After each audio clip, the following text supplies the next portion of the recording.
Your Honor, calling people for Jennifer Crumbley, case number 222799990F8. Mayor McDonald on behalf of the people. Thank you. Mark Keith on behalf of the people. Thank you. I'm Shannon Smith on behalf of Jennifer Crumbley. Good afternoon.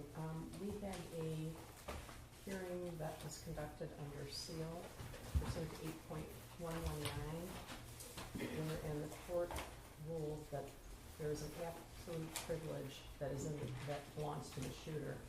Therefore, none of the psychological or medical records of the shooter will be eligible to be admitted in this matter. All right, are you ready for the hearing? Yes. Yes, Judge.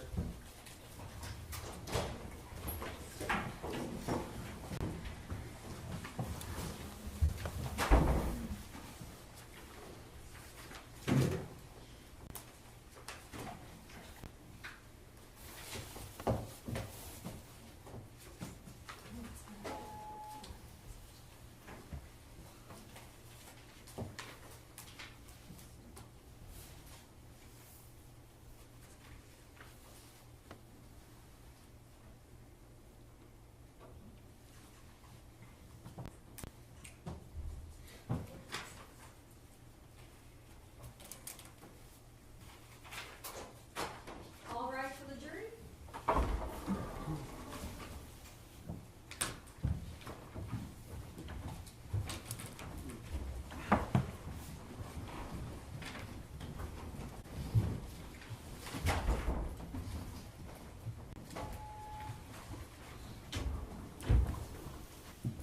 Good afternoon, you may be seated. Who is the next witness prosecutor? I believe Lieutenant Willis was still on the cross-examination. That's true, that might be why he's sitting here. Lieutenant, you are still under oath, okay? Yes, Your Honor. All right, go ahead. Hi there. You were testifying that on December 1st, I believe you said you got an arrest warrant for Ethan Crumbley, correct? Correct. And I'm sorry, for Mrs. Crumbley, for the shooter. Correct. And on that date, he was on Zoom for a court hearing. Yes. And during that court hearing, Mr. and Mrs. Crumbley participated on Zoom from their vehicles. Is that a fair statement? Yeah, it appeared they're in their vehicle, but they're on Zoom. Now, on Friday, you went to the court and did what you call a swear-to in this case. Is that correct? That's correct. That's when you went in and you told a magistrate or judge that you swore to in order to secure an arrest warrant for Mrs. Crumbley, correct? Yes.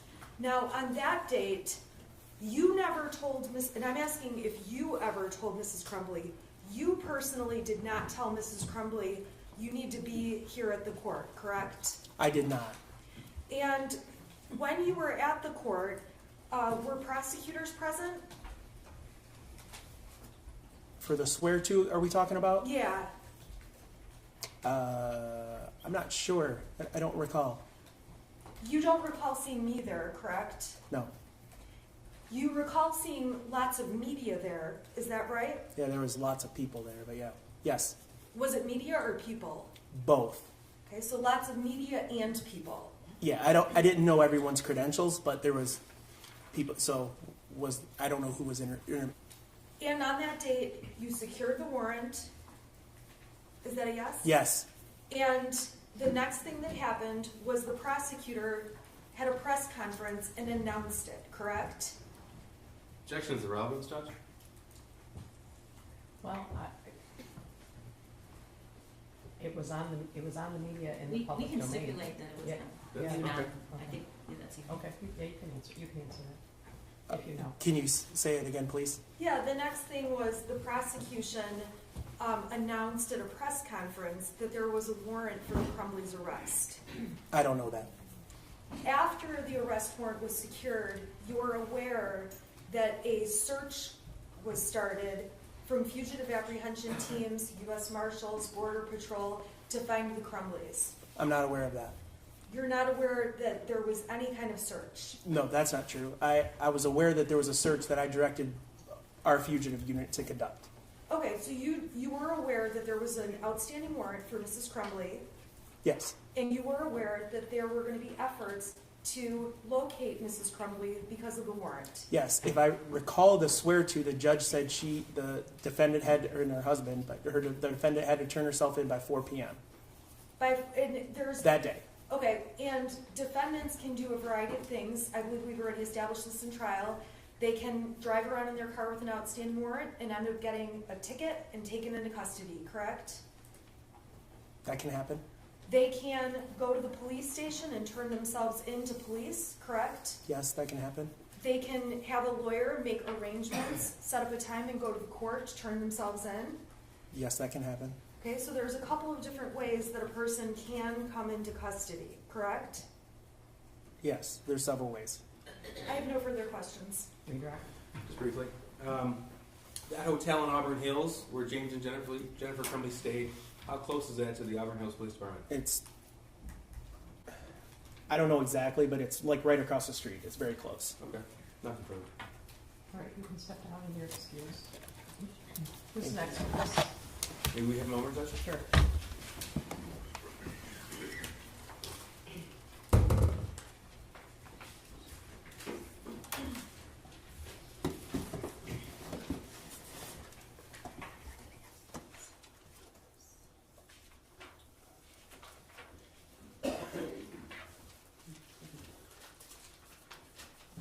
Thank you, Judge. The people are going to rest, but before we do, I just want to make sure the court's exhibit list reflects the same as the people's as far as admission of evidence.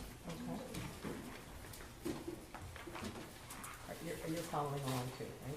Yes, I Okay. have my offices. So I'll go page by page, it might be easier. Every exhibit on page 1, that's 1 through 30.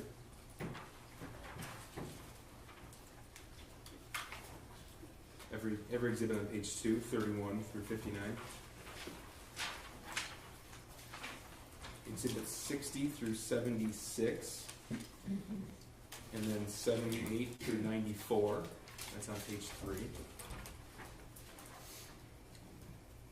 All exhibits on page 4, that's 95 through 122. 112 was admitted, correct? I have 112 as admitted, yes, Judge. Okay. All exhibits 123 through 148. Exhibits 149 through 160. Exhibit 162. Exhibits 164 through 169. Exhibits 171 through 179. Exhibits 183 through 186. Exhibits 188 and 189. I'm sorry, 181? No. No, 183 through 186. Okay. And then 188 and 189. Exhibits 191 through 205. You have 187 not admitted, Correct, correct. So we have 188 and 189, two that are admitted. And then 191 through 205 are all admitted. Exhibits 210 through 213. Exhibits 215 through 223. 206, 207, 208, 209. Not admitted though. I'm only identifying. Not 215? Oh, thank you. Not 215, thank you. 215 is not admitted. Okay. Exhibits 216 through 223 are admitted. Exhibits 231 through 239 are admitted. Exhibits 242 through 247 are admitted. 248 is admitted as well. Thankfully, we have Ms. Nella here. 247 was not admitted. Right. That's right, thank you. 248, yeah, sorry. 248 was admitted. 253 through 256 were all admitted. 278 through 284 were also. 268, 269 were admitted, thank you. 272 was admitted. and then 278 to 284. This is why we do this. 285 through 291 were all admitted. 296 and 297. 285? 285 through 291. Okay. 293 was admitted. 296 and 297 were admitted. Exhibits 300 through 309 were all admitted. Exhibits 316 and 317 were admitted. Exhibit 340 through 345 were all admitted. Exhibit 347 through 357 were all admitted, as were all exhibits through 388 on the next page. Exhibits 389 through 405 were admitted. Exhibits 408 and 409 were admitted. Exhibit 411 was admitted. 413 through 423 were admitted. Exhibit 426 was admitted. And then we identified two items as demonstrative aids. 424 not admitted, correct? Correct. Good.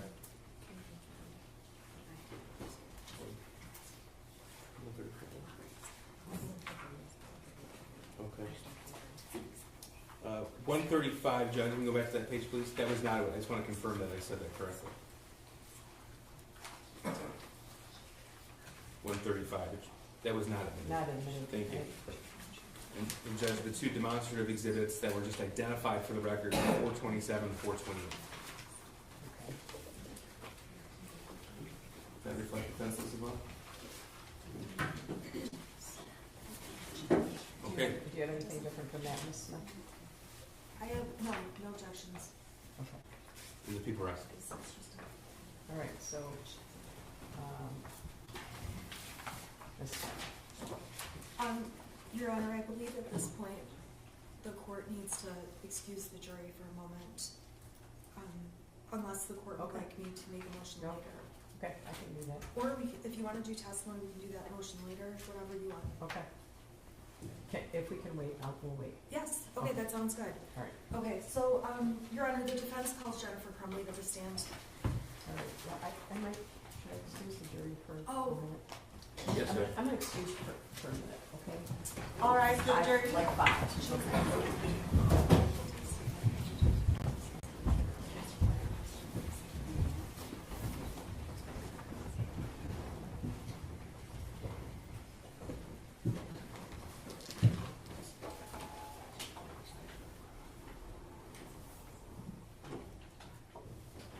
All right, you may be seated. You could make that motion now if you wanted to.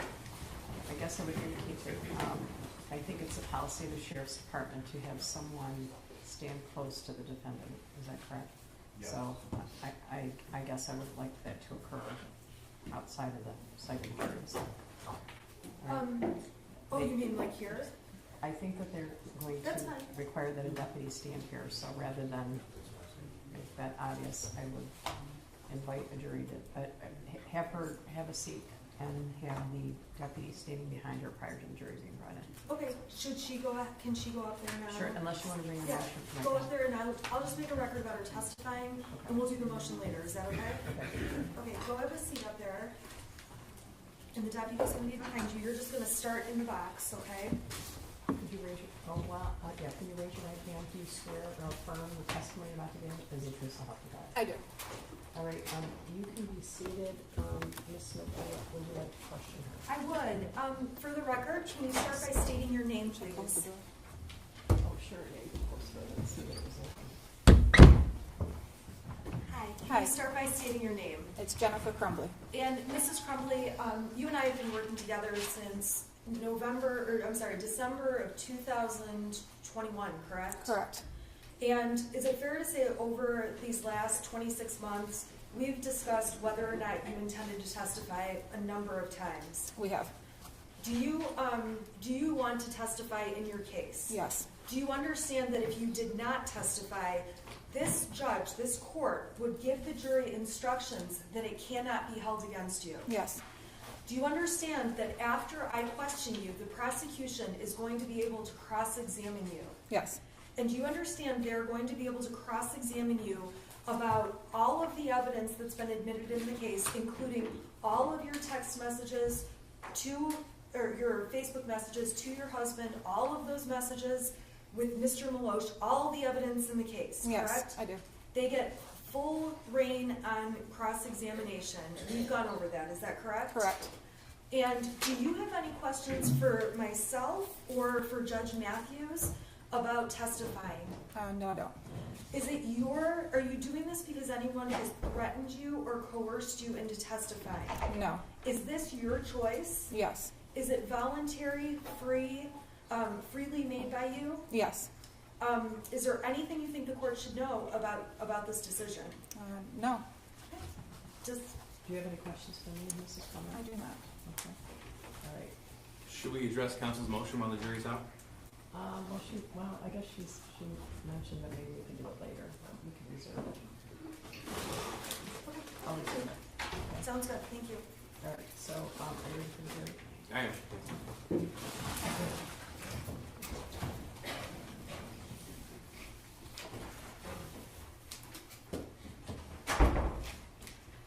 If, you need to take a break for any reason, let me know. Okay, thank you.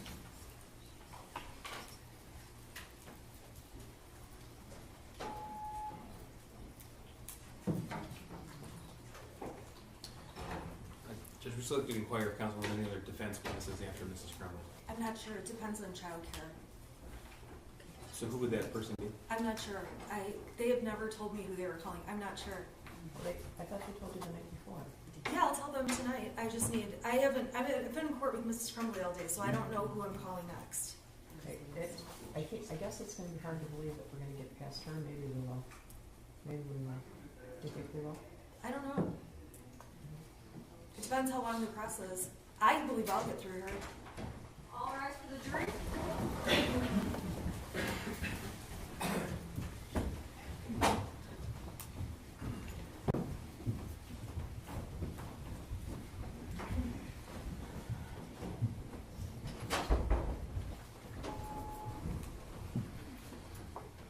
All right, you may be seated. Ms. Smith, you become the client, correct? Yes, thank you. All right, Mrs. Crumbley, would you raise your right hand? Do you swear or affirm the testimony about today is the truth, so help you God? I do. All right, thank you. Would you state your name for the record, spell your first and last name? It's Jennifer Crumbley, JENNIFER, CRUMBLEY. Go ahead, Ms. Smith. You know, Your Honor, I'm going to pull the podium up just so I can see a little bit better. Okay, sure. Uh-oh. I don't know what that was. I think it might have been the microphone. Is that your microphone?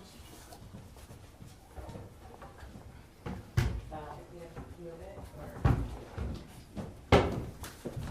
It seems like it became detached.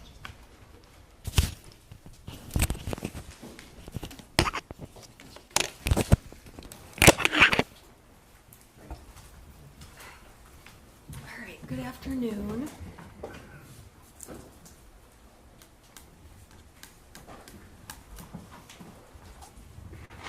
I just need to is there any way we could put the screen on? Sure.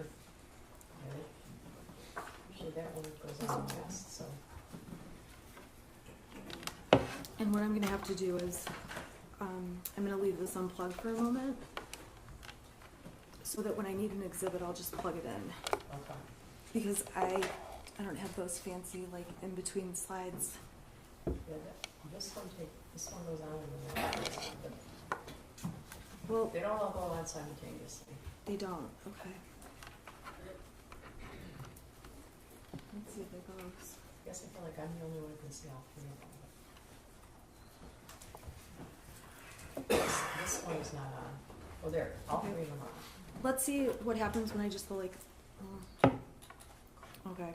I'm gonna have to pull it out each time, so I apologize in between exhibits.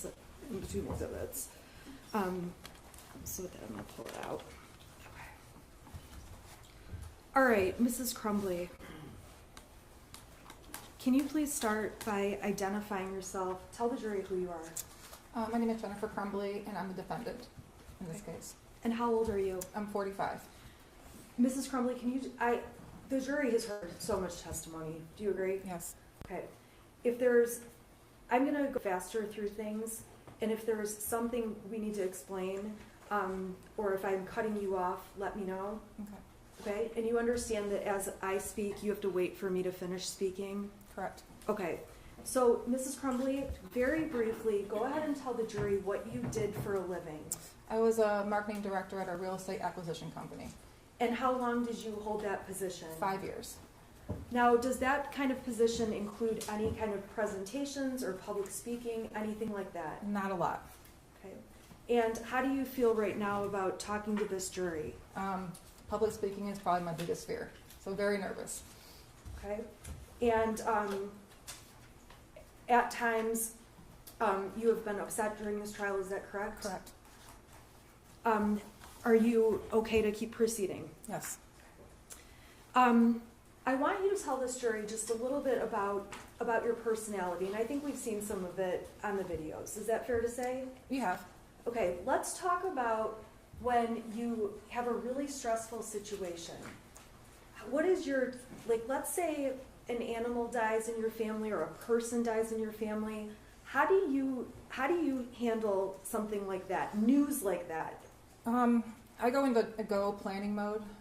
I internalize things, and my reaction is to take care of other things that may have to be taken care of, like financials or things that keep the house running.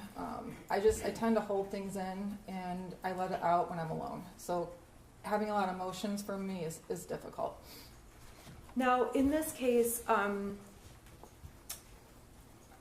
aside from this case, is that true in other situations of your life? Yeah. Can you give the jury like an example? Yeah, my husband had a hard time holding down a job after his mother passed away. So when he would lose a job, I would actually be the one finding the ones for him and sending them from Indeed or Monster and taking plans of how we're going to put certain things on payments. It's just, I take control of things. That's just what I do. Okay. And you, I want to talk to you. You mentioned your husband. When did you and James Crumbley meet? In October of 2004. And how long have you been together then? It will be 18 years this September. And are you still together and married at this time? We are. Have you spoken to him recently? No. How long has it been since you've spoken to him? A little over 2 years. So since the day of the shooting? Correct. Or not shooting, the day you were arrested. Correct. You have a son. Yes. The jury's heard a lot about your son. Okay. I want to talk about your son prior to November 30th. Okay. Okay. Tell the jury how old he was at that time. He was 15 years old.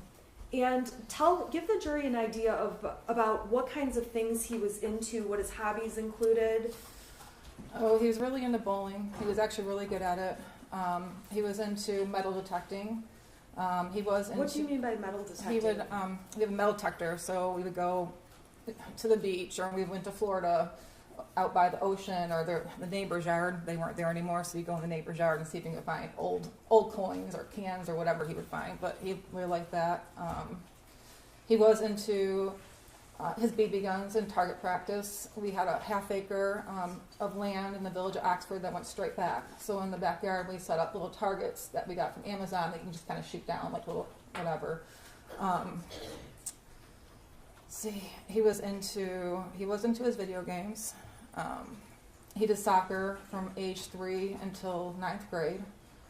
He had a lot of different interests. Coin collecting. Do you have some interests? I do. Okay, we've heard about horses. I like horses. I also snow ski. I'm a big reader, and I worked a lot, so I didn't have a lot of time to do the reading. But- Okay, now when you say snow skiing, did you ever, back up. Were there any activities that you and Ethan enjoyed doing together? Yes, I joined the ski patrol because the family can ski free, also to help people out. So I got him into skiing at the age of 7, and he would come out with me on my patrol shifts and come skiing with me. So we were in that together. What about horses? Did he ever go out to the barn with you? He did, but he didn't really like horses. The one horse I had was kind of aggressive, so it intimidated him, and it kind of turned him off from going to the barn. It's kind of boring if you're not the person with the horse. There's a lot of standing around and a lot of nothing. Okay. So would you spend time together with him at home? Yeah. Okay, tell the jury what kinds of things you guys did together or as a family. We did a lot of board games. We also had the virtual reality set for the PS4, so we did a lot of the Beat Saber. You can probably Google I that. don't even know what you're talking about. It's like you're holding lightsabers and it has music, and you have to like hit the beats, but it's all in 3D. So it's a virtual reality headset. Okay, so you would do that with him? Yeah. Okay, what else? We had a pool. We liked swimming together. I mean, really just normal stuff. Okay, did you do holiday things? We did. Give us some examples. So every year around Thanksgiving, I always cook Thanksgiving dinner. The day after, we would go cut our Christmas tree down. And then we would decorate that weekend. We'd watch National Lampoon's Christmas Vacation. Halloween, we grew our own pumpkins. So we always carved our own pumpkins and had a whole bunch put around the house. Easter, it's normal family stuff. Did you have an interest in like home improvement kind of stuff? Yeah, our house was an auction house. So basically it was wrapped in blue tarp when we bought it at auction. So we've been trying to improve the house since 2015. So we new roof, exterior, and then I've been working on exterior and interior ever since. Were there things that your son was interested in outside of video games? Was there anything academic that he was interested in? He really liked history. He was a big history buff. We can play Trivial Pursuit, and he would get me in history every single time. But that was probably his only favorite subject. The rest he could do without. How did he do in school? He did good if he applied himself. His problem was he didn't try as hard as I think he could, so he had up and down grades. I would say he's about average. Okay, and when you say about average, was that something that you talked to him about? Was that something you monitored? Tell the jury about that. Yeah, you heard about the Power School app during this trial, so I had it on my phone, and I was on it multiple times a day.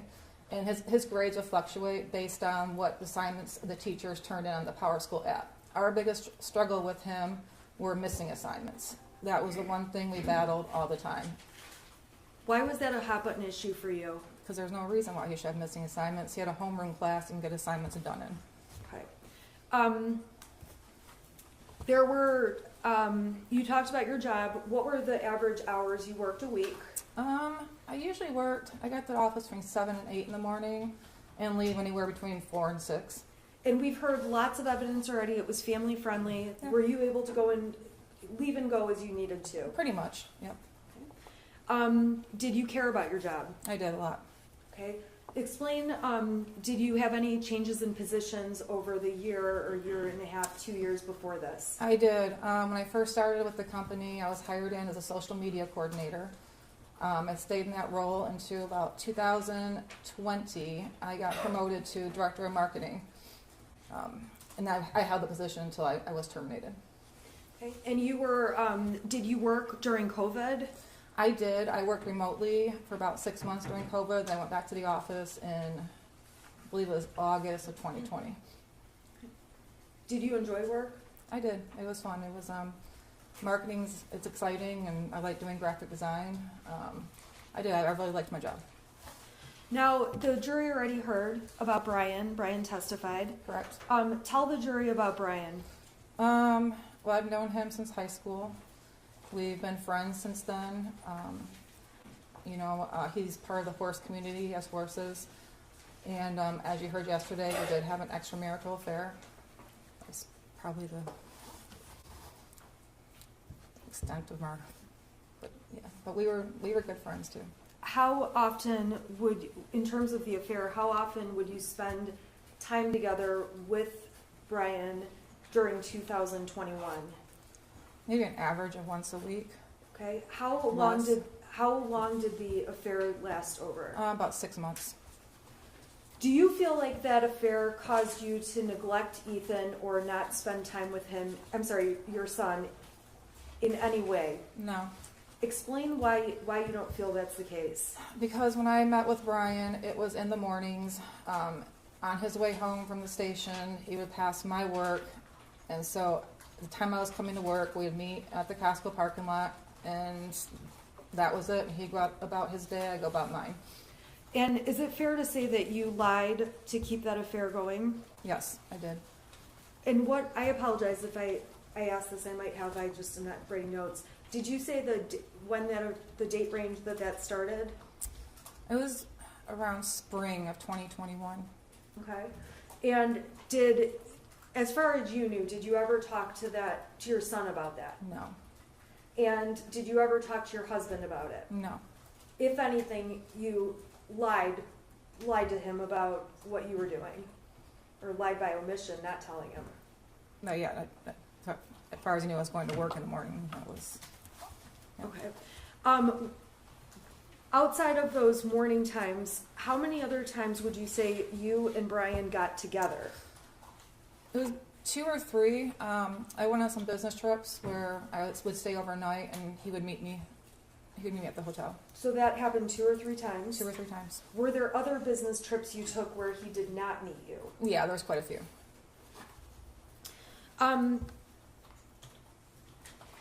When Christy Gibson Marshall testified, do you remember who she was? I do. Who was she? She was the assistant vice principal. And she commented she knew Ethan in elementary or she knew your son in elementary school, correct? Correct.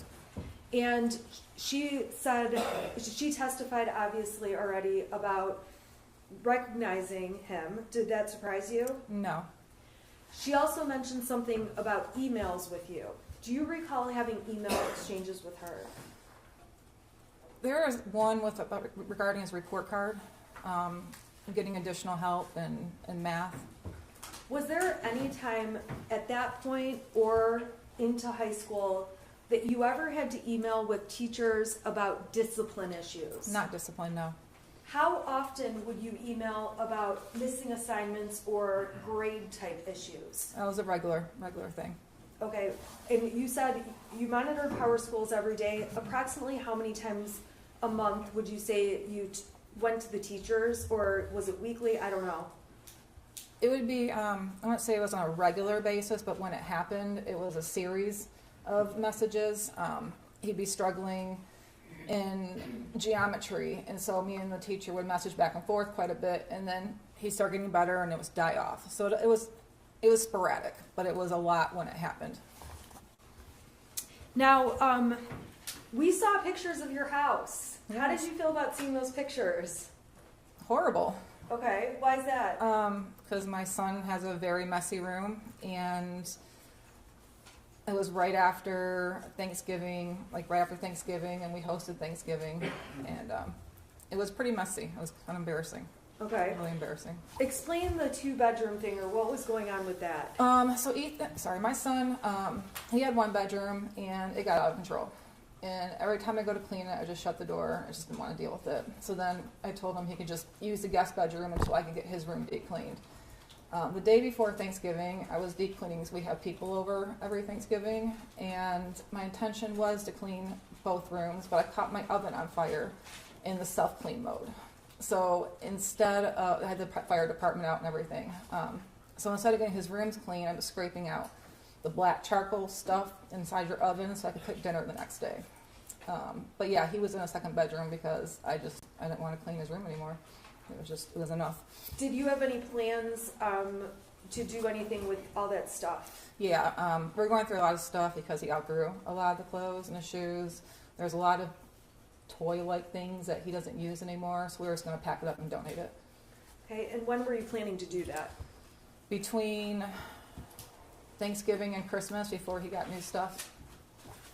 Now, we saw a video, I guess I want to talk to you about, there's one friend in particular your son spent a lot of time with, correct? Correct. Okay, we're not going to say his name, but let's just refer to him as the friend. Okay. Okay? Overall, was that your son's only friend? That was his only friend that came over. He did have friends that he talked to during school, but that was the only one that he spent time with outside of school. And how often would you say he came over? Oh, he used to walk home with them every day from school. The summertime, he'd go on camping trips with us. Sometimes he would spend more than a week with us. He called him my second son. Okay, he was the second son.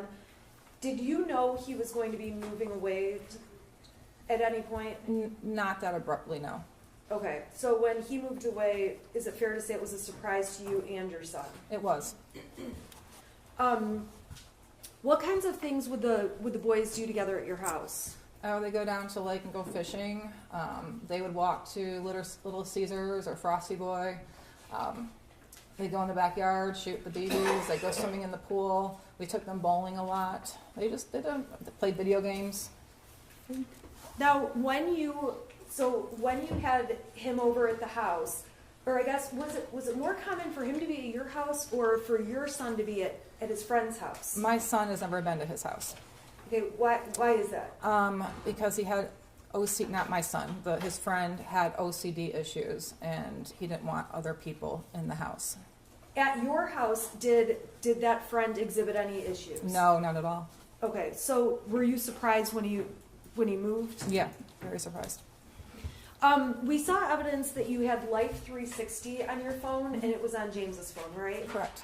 Can you tell the jury what Life 360 is, what the point of it is, why it's on the phone? It's a family tracking app, so you know where people are at. My husband's mother-in-law got sick in the middle of April, and instead of me worrying about where he was while he was down in Florida with his mother and I was up here, we just installed the app on his phone, so I knew if he was at the hospital, if I knew he was at his dad's house. So just that way I'm at the bottom. I'm always worried about him and places he goes, so it was just one thing that eased my mind a little bit. Do you, is that something you frequently message your husband, where are you, where are you, where are you? Mm-hmm, a lot. Okay, so the jury's going to see the entire stack of exhibits. If they go through all of your messages, how often a week would you say you're on top of him about where he is? Daily. What about your son? Were you ever worried about where he was? I mean, not during the day. He was at school. If he didn't get home from school the time he was supposed to, I would worry about him. Okay. And did you ever ask James about him in messages? Yeah. Okay. Yeah. The prosecution introduced evidence that makes it sound like you and James only talk about these horses. Actually, the form of the question makes it sound, and this is direct exam, not cross, so these should be non-leading questions as Okay. well. How often would you say you discuss your horses versus your son when you're messaging each other? A lot more with the horses. Why is that? Because my horses, at least, were accident prone, and my husband didn't know a lot about horses. They were more my thing. With him working from home, a lot of times I'd have him go out and check on him, tell him what to do. He started getting into him. He had questions. I knew my son was at school. I knew where he was at during the day. I can talk to him after school. Horses can't talk, so if something's wrong, we've got to kind of figure it out. But yeah, we talked a lot about horses. Is it fair to say that, did you have additional conversations with James about horses and or Ethan? Yeah. How often would you and James talk about or talk to Ethan? We'll talk to him every day. Talk about him probably every day too. Okay. Did Ethan have scheduling things you had to work out? Yeah, he had bowling practices throughout the week, bowling matches, and he worked part-time at a diner. So we had to work out transportation and scheduling with that. In terms of your relationship with your son, how did you think your relationship was? I thought we were pretty close. We would talk. We did a lot of things together. I trusted him, and I felt like I had an open door, and he can come to me about anything. I mean, I felt as a family, the three of us were really close. Okay, you're getting I a know. lot of, no, it's okay. You're getting a lot of redness here. Is that normal? Yes, because I'm talking in front of people and my nerves act up. So I get splotchy and I might break out in hives, and I apologize. Okay, but you are okay. Yeah, I'm fine. Okay. So with regard to your son, did you ever go through his text messages, go through his bedroom? What kind of a parent were you in terms of going through those things? I did not go through his text messages. I didn't have a reason to. His bedroom I would go through when I clean it. When I come across things, I look through it to see if it was something I needed to keep or throw away. But I never went through his text messages. What about, you did say you went through his grades. Correct. Did you end up having discipline issues with him? A couple of times we did, yes. What kind of things would those be over? Missing assignments in his grades. Okay. What, any other things that were discipline issues No. at school or at home? No.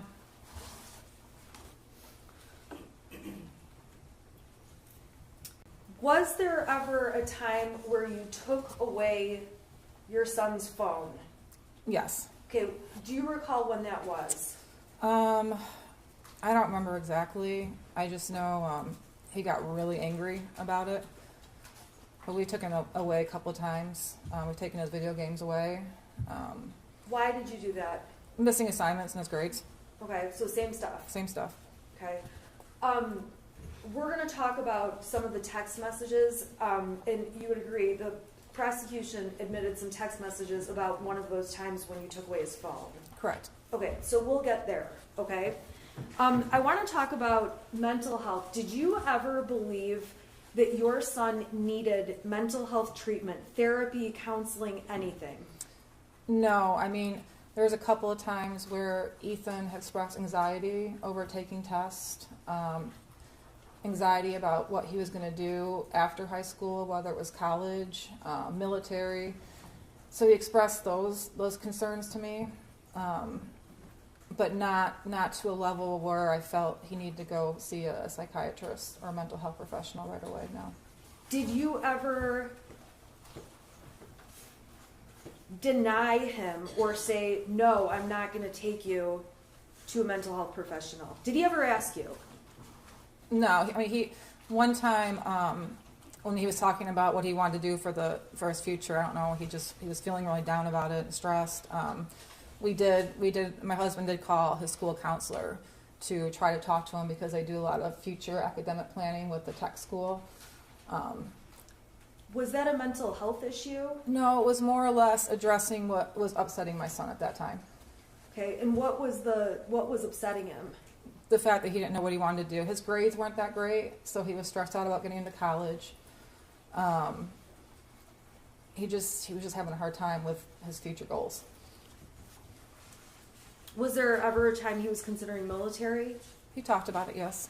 Okay. Any other things that he talked about? He wanted to go into video. He wanted to design video games.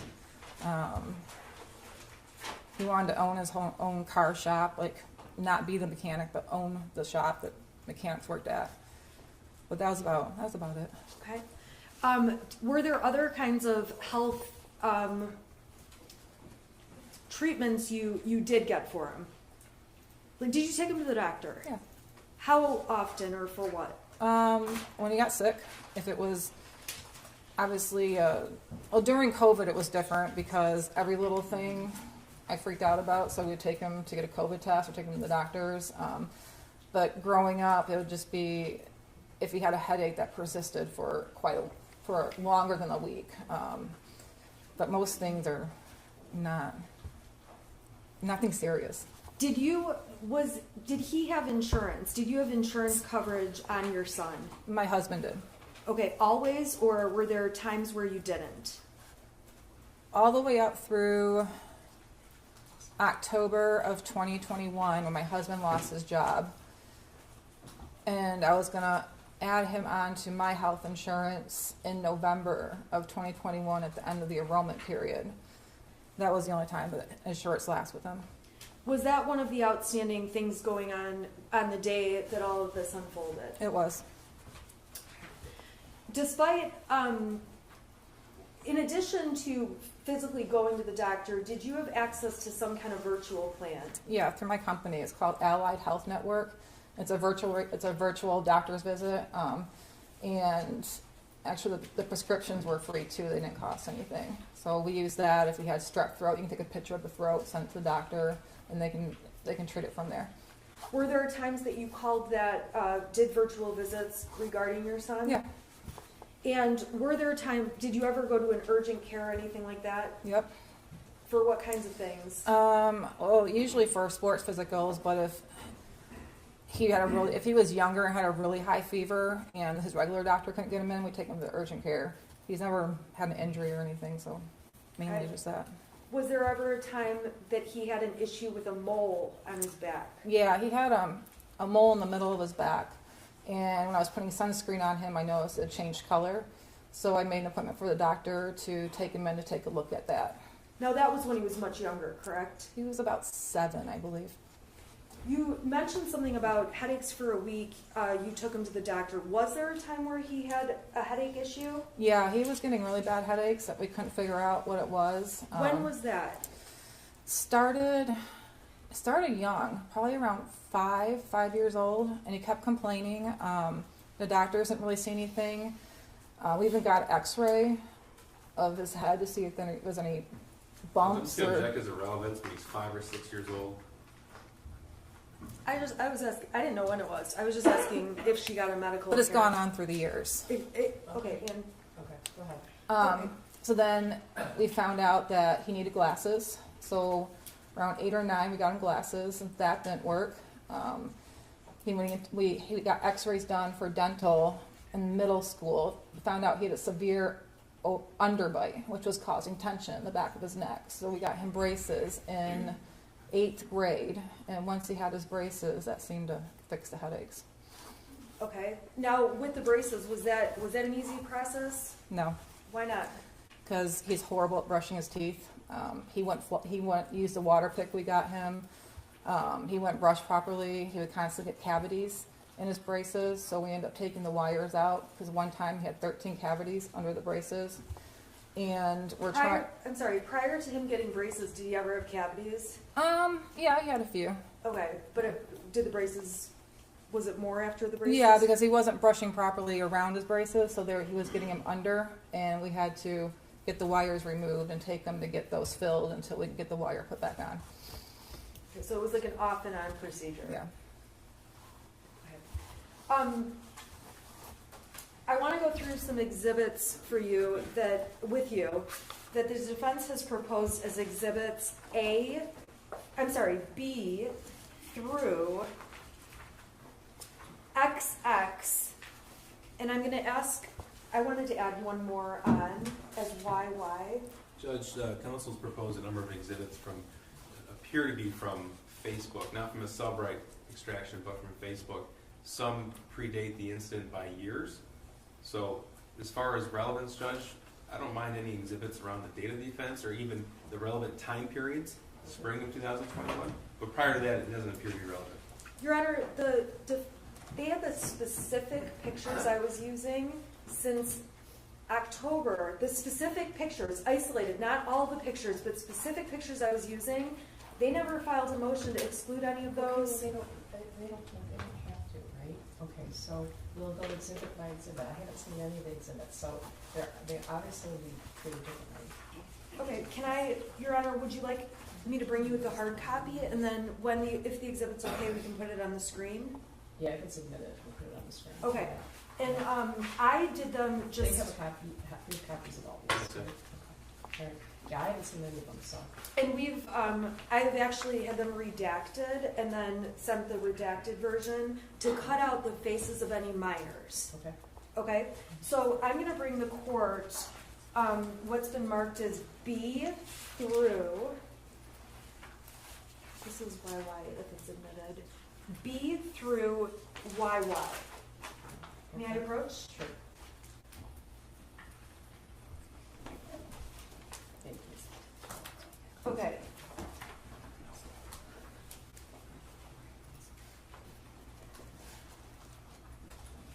Now, B is, I have a little bit of a problem because I was going to have my client hold those, so I don't put them on the screen.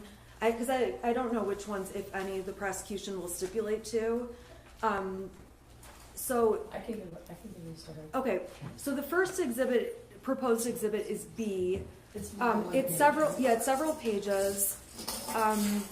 It shows thumbnails throughout the years so the jury can see the variety of things posted on. Because the prosecution introduced text messages. How many pages is B? I believe it's 14. They're just like thumbnails. I'm not going to go through each thumbnail either.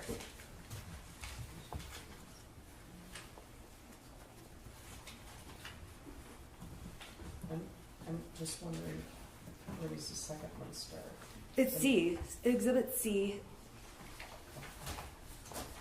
Exhibit C would be the next exhibit. Okay, let me look here. Okay, do you recognize what the court has just handed you? Yes. Okay, what is in Exhibit B? What does it appear to be? These are pictures I've posted on Facebook. Okay, and there's a lot of them. Is that a fair statement? Yes. Okay, are those are all the pictures you posted on Facebook? They're not from they're from the whole period, correct? Well, what- I mean, What's the period? Well, when did those start and go through? I would say mainly 2000. There's not any 20? dates on that copy? I'm There's just- no dates on my I copy. don't think there's any dates. I but she's- can tell by the. Looks like from 2020 to 2021. Now, do you post on Facebook a lot? I do. Like way too much? I do. Okay, so I am not gonna go through every Facebook post you've made. You understand that, right? Yeah. Okay. Would this exhibit give the jury an idea of what you post about generally if they just took a look at the variety of pictures? Yes. I have to object as to relevance. Again, it's from the time period that's relevant, I have no objection to these coming in. But even the defendant doesn't know with specificity when these were taken. She says they start in 2020. She thinks. No, I know. And there's no dates on there. Yeah, you'll have your turn. There's no dates on there. And if it's from the spring of 21 onto the shooting event, that's fine. Your Honor, That's the the time we talked prosecution has about. made it sound like, Okay, look, you specifically asked that you guys not talk at the same time. sorry, Yeah. I did. All right, so. So B appears to be a thumbnail version of pictures. The rest of the exhibits are pictures with dates next to them. Okay, And that might be the best way to go through which ones are from the right date and which ones aren't. okay, well, date-wise, this happened, November 30th, 2021. That's right. And things have been put into evidence with regard to the defendant and the shooter as early as April of 2021. March. Okay, so, Yeah. Your Honor, I believe they've gone back longer in terms of some of the testimony that's come out. well, I guess I was gonna say that. So I don't think that the pictures starting in 2020 are that remote. I don't know if there's any, I don't know if there's anything amongst those pictures that is particularly problematic. It's hard to look at them all, but the time frame in and of itself, I think, is appropriate. Well, there are some, just so the court's aware, there's 20, posts from 2017, 2019. Wait, what Those is- are in the following ones where I did picture by picture. So those will go through after this exhibit. This exhibit B, Is 2020 and 2021. okay, so just with regard to the time frame itself, I think the time frame is close enough in time, so I'm going to overrule an objection Okay. with regard to the mission of those pictures just based on the time frame. All right. But there's a lot of little pictures, so I don't know if any. No, that's fine. We can go exhibit by exhibit. I'm sorry? I said we can go exhibit by exhibit. Okay. The pictures in 2020, the pictures in defendant's exhibit B are small, so the exhibit contains a lot of little pictures, so I haven't Right. looked at those. I assume the prosecution has, so I don't know if Yes, any sir. pictures are objectionable with regard to the individual pictures, so. Just it's the relevant dates was the objection. Okay, Okay, so Mrs. Crumbley, the jury is gonna get these if they wanna sit and look at all of them. Okay, I don't wanna go through all of them. There ends up being pages and pages. What are all of these? The ones that are on the screen right now is Christmas of 2020 with the 2 white dogs and us posing from the Christmas tree. I'm just trying to get like an over idea of topics that are in the photos. Animals, us going on vacations at the Sleeping Bear Sand Dunes, Leelanau, camping, holidays, more camping, horses, garden, my home stuff, cooking, more camping pictures. Okay. We got a bathroom remodel, another Christmas picture. Okay. And so these pictures give an idea of the variety of things you posted. Yes. So if your Facebook messages appear to have more discussion of horses, how would you characterize the amount of horses on Facebook compared to the rest of your life? Over the last couple of years, more. It was hard getting a picture of my son when as he got older. He didn't like me taking pictures of him. But yeah, over between 2020 up until 21, there was a lot of pictures of horses. Okay, I'm going to unplug this and move to Exhibit C. Oh, you want me to give this to her, right? This goes back to 2019. I just put like 1 or 2 pictures from that year as Exhibit C. Well, C and D. And so if the court just wants to let me know what. C, okay, so C and D, she's, you can identify this picture, correct? Yes. What's in C? What's the date of it? It is June 26, 2019. Okay, and what is that? What is it a picture of? It's a picture of my son holding his chinchilla. Okay, and then what about picture? Let's see here, D. Do you need the date? Yeah, what's the date? It's August 9th, 2019. Okay, and what's the picture of? My son petting our horse. Okay. You know, and- Judge, it's fine. I don't have any problem with either. Okay, C and D are admitted? Yeah, the rest of them. The rest of All them? all of them? Yep. Okay. Okay, Thanks, Judge. thank you. Okay, so, Okay, you're talking, then you would be talking about E through, I don't know if it's just pictures, there's some others. This goes to XX, so. and I'm sorry, it you'll should have to go, let me know. it should go to YY because I added on just one more. So may I approach Mrs. Crumbley just to give her YY? Okay, do you want me to give these to all of them? Yes, and then Okay. we'll just go through each one. Do you agree with all these exhibits or just? the- Yes, we just need the dates identified, that's all. We'll put Okay. those on the record. Well, I'm not gonna hand them to her if I need to look at them first, so. I think they're not objecting to any of them, are they? No, Okay, none. okay. So, Mrs. Crumbley, the jury's gonna have access to these, so let's just go through them. We are gonna identify the dates for the record though, okay? Okay. So going to exhibit, let's see here. This is C. What's the date on C? That's June 26, 2019. And what is that? That's my son with his chinchilla. Okay. Now I'm gonna go down to D. What's the date on that one? That one's August 9th, 2019. Okay. And what's going on in there? That's my son with our horse. Okay. I'm gonna go to E. That's his first day of 8th grade. That's August 26, 2019. Okay.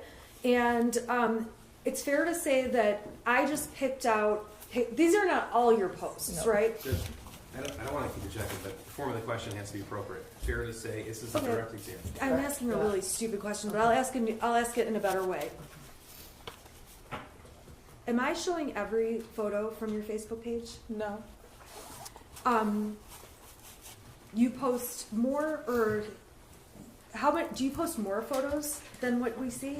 A lot more. Okay, we're not gonna go through all of them though, No. okay? So this is the first day of what? I'm sorry, last day of, It's the last day of middle school. It's his first day of 8th grade. okay. I'm gonna go down to F. What's been admitted is F. What date is that on? October 11th, 2019. Okay, and what's happening in that photo? He just got his braces put on. Okay, and let's go down to the next one, which is G. What's the date on G? October 13th, 2019. What's happening in G? We're apple picking. Okay, so these are just posts of events or things you're doing, correct? Correct.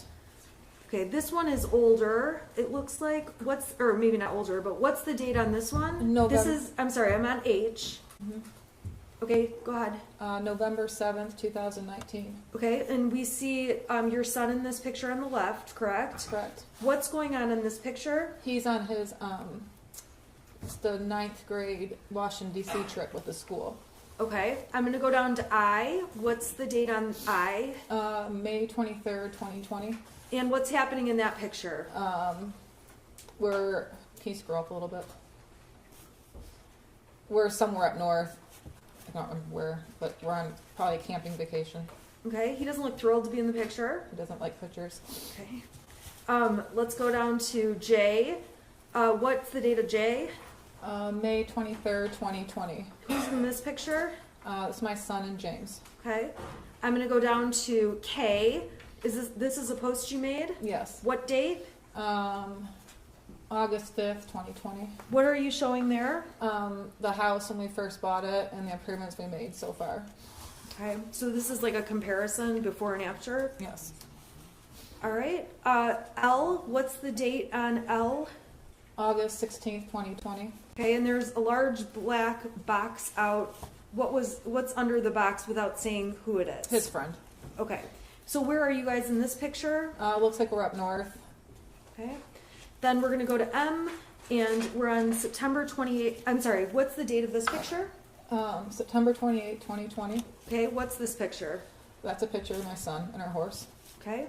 I'm going to N. What date is this?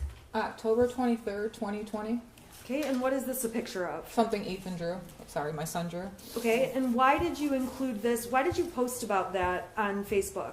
Because he's always a really good drawer. He just draws all the time, and we got a lot of artists, actually tattoo artists in our family. A lot of good drawers. So said it was in his genes. Okay, that's why you said art is in his genes. In Correct. the genes. Correct. Okay. All right. I'm going to O. What's the date on this one? October 30th, 2020. Okay, and what's going on here? We are carving pumpkins for Halloween. And there's a big black box. That's his friend. Okay. I am going down to P. What's the date on that one? November 21st, 2020. Okay, and who is around for this picture, even if you can't see them in the picture? It's me and my husband and my parents. We're down in Florida over Thanksgiving. And what is this that you're doing? We're playing Dark Tower. Okay. Did you guys play games with Ethan often? Yes. What games did you guys play? We played Trivial Pursuit. We played What the Meme. We played Yahtzee. We played card games. We played a lot of Uno. The one with all the dice, Farkle, I think it's called. Yeah, Farkle. I don't know. We played a lot of games. Okay, I'm gonna go down to Exhibit Q. What date's that? That's November 24th, 2020. Okay, and we see who's in the picture? My husband and my son. Okay, Exhibit S. What's the date? January 22nd, 2021. Okay, what's going on in R? My son and his friend are playing Jenga. Okay. S. Do you know the date on S? Can you scroll up? It's for some reason this one is different. Well, it looks like it says February 25th, 2021. And what's going on here? What's happening in February of 21? They're at a bowling match. Okay. Now let's go down to T. What's the date on T? February 26th, 2021. And what's happening here? My stepdaughter came up and visited from Florida, and that's my son with his arm around her. Okay. And with these photos, again, are there, on your real Facebook profile, are there more photos, or is it just what we're seeing? There's more. Okay. So what's the date on this exhibit U? May 15th, 2021. Okay, and what's the point of this post? There's a couple pictures. I was showing our backyard improvements that we've done since we bought the house. Okay. And then let's go to V. What's the date on V? May 16th, 2021. What are you showing here? Our garden. Okay. Now, this is W. What's the date on W? May 29th, 2021. Okay, and who's that? That's my son and Dexter, his kitten. Okay. Dexter is mentioned in one of the tapes. Is that correct? Yes. How is Dexter mentioned?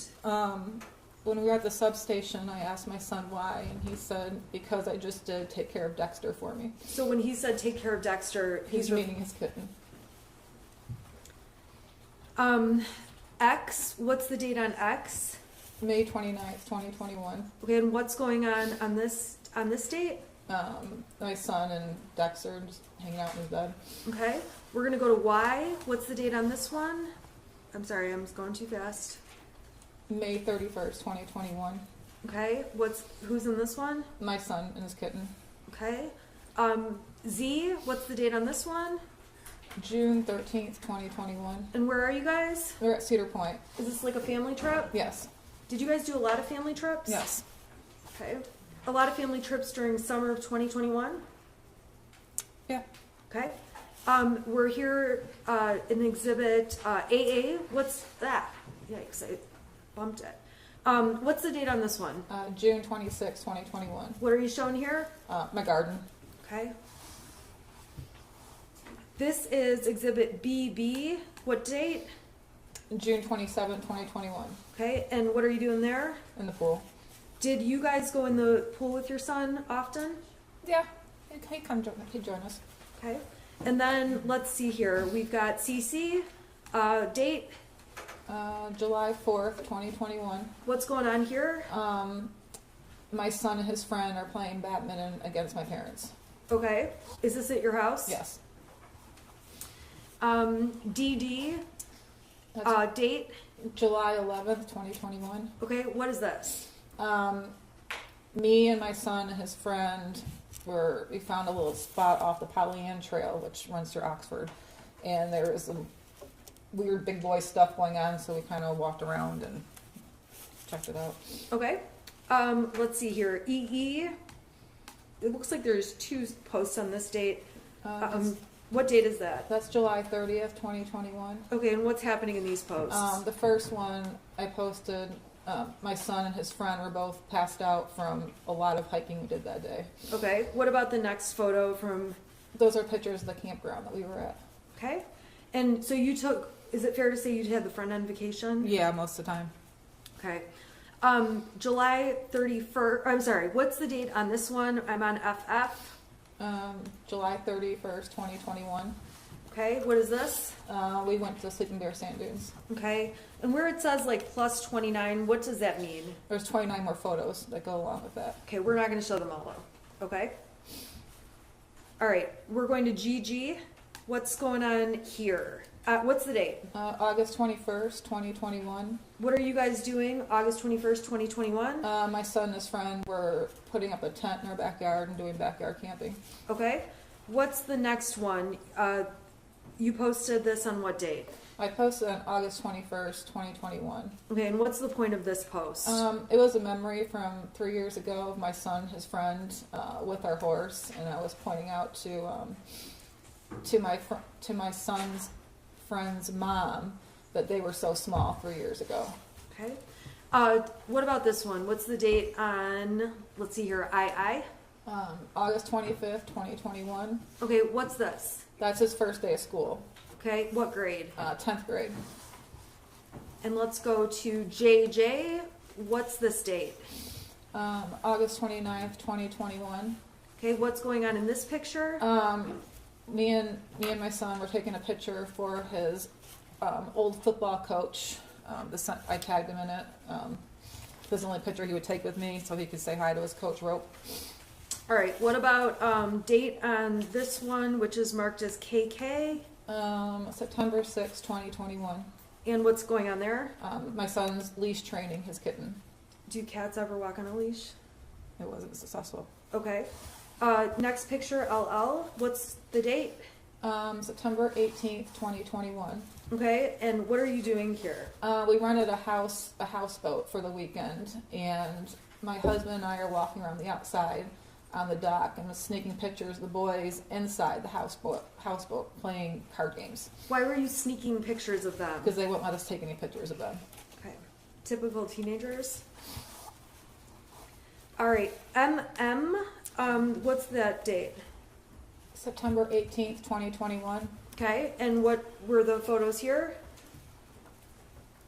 I know it was the houseboat weekend. We went to Mackinac City, so I think it was something in Mackinac City. Okay, and then the blacked out box, is that the friend? I think it's the friend's parents. The friend's, okay. Oh no, the friend. But never mind. I saw. Never mind. Okay, NN. What's the date on this one? September 21st, 2021. Okay, and what's this? My son and Dexter sleeping. And now we are at September 20, I'm sorry, what's the date on this one? I'm on 00. September 26th, 2021. Okay. What does that show? We were breaking up our side steps of the deck and planting a flower bed in the front of the house. Okay. So we're in fall of 21, is that fair? Yes. Okay. What's the date on this picture? I'm on PP. October 3rd, 2021. Okay, what's this picture? What are these pictures about? We decorated our house for the Halloween. Okay. And then let's go here to QQ. Date. October 9th, 2021. And what's shown in this picture? Our front porch that we redid. Okay, called it a makeover. It was. All right, and then let's go here to RR. What date is that? October 15th, 2021. Okay, and what are you doing there? I was just showing what we've got so far with the paint job, remodeling the living room, dining room, basically. Okay. Next one is SS. What's the date on this one? October 25th, 2021. Okay, what is this? This was a text I sent to my son. Him and my husband were going somewhere, I don't remember, but I was just checking in. I said, you guys are okay? And my son made the comment, no, we're in the back of a white van headed to Alabama, because he's very sarcastic, and I found it funny, and I posted it. Okay. Was he sarcastic Yeah. or, I'm sorry, Sorry, go ahead. explain the sarcasm. I mean, that's an example of it right there. Okay. Yeah, he was always sarcastic, always messing around with us. Okay, when you say messing around with you, we're gonna get to that when we talk about some other posts. Is that fair? Okay. Okay. So let's go down to this photograph. TT, what is this? What date? That's October 29th, 2021. Okay. And what are you doing? That's where we're on the virtual reality playing Beat Saber. Okay. And then this one, UU. Okay, what's the date on this one? November 26th or 25th, 2021. Okay, and what's going on here? Thanksgiving. Okay, Thanksgiving, is this Thanksgiving Day? Yes. So this would have been Thursday. Correct. Okay. We're going to talk more about the next couple of days more slowly, but I'm going to go through the pictures first, okay? And then I'm going to take them off the screen so we can talk a little more. Is that all right? Yeah. Okay, so what is this post? What's the date on this one, VV? November 25th, 2021. And what is this picture? What are these pictures showing? Our family, my aunt and uncle, my cousin, her husband, and then me, James, and my son. And then it shows us playing dice. Okay. Or left, right, center. Is this on Thanksgiving? Yes. All right. And then on WW, what day is this on? That's November 26th, 2021. Okay, and what were you guys doing on this day, November 26th, 2021, which is a day we're going to talk about in more detail? We were cutting our Christmas tree down. Okay, and then ultimately we have XX. What date is this? November 27th, 2021. Okay, so this would have been Saturday. Yes. And what's going on in this picture? We got our Christmas decorations and everything out. Okay, then we have YY. What day is this from? November 26, 2021. Okay, and what's happening in this picture? My son and my husband are laughing at me because I dragged them around the whole tree farm to pick the tree. So they were finally happy it was over. Okay, so that's YY, right? Right. Okay. I'm gonna close this for just a minute, and just make sure that exhibits B through YY were admitted. They're admitted, correct? Yes. Okay, and then the defense is only gonna have one other exhibit, but we'll get to that one, okay? Okay. So, Mrs. Crumbley, I wanna go back and talk to you. We went through a lot of Facebook pages, obviously, or pictures. On Thanksgiving, who was at your house? It was my aunt and uncle, my cousin, and her husband. And what did you guys do, if anything, that night? Well, they were there probably till about 7 or 8 o'clock. So we played left, right, center, just the normal family stuff. Did anything seem off or strange with your son? No, Was he spending time with family members, or was he in his room? What was he doing? he was back and forth. He would come out and play games with us, or when it got to adult talk, he would go in his room and play his video games. Now, we definitely saw a lot of his friend in the photographs. Were there other times where he would not have his friend with him? Yeah, there were times. Okay. Was he happy? Was he okay without his friend? How was he? Yeah, I mean, most of the times it was just the three of us. It was usually out of state travel. Okay. Let's see here. Okay, so on the day after Thanksgiving, what did you do that day? I went shopping. I go shopping every year, day after Thanksgiving, Black Friday shopping. I wake up about 4 o'clock and I go shopping. Okay, so where did you go that day, if you remember? I usually go to Meijer, and then from there I'll head up to Marshall's and Lapeer, and then sometimes I will hit the, not Home Depot, the other home improvement store, Menards. I would hit Menards. And on that date, when you went, it was the 26th, correct? Yes, correct. Do you know, when you left your house, did you know what James and Ethan, your son, were going to be doing that day? No, they were sleeping when I left. Okay, when you got home, were they home, or were they where were they? They weren't home. Did they ever come home? Yeah, I texted my husband and asked where you're at, and I believe he called me and told me that him and Ethan were at the Acme firearm store looking at guns, Okay. and then they came home from there. Okay, did they purchase a gun that day? They did. Okay, the prosecution brought in exhibits showing the receipts, all of that. You weren't with them when they bought the gun, correct? No, I was not. Okay. You did post on Facebook a photo of the gun. We saw the post, correct? Correct. And in the post that's been admitted already, you described it as your son's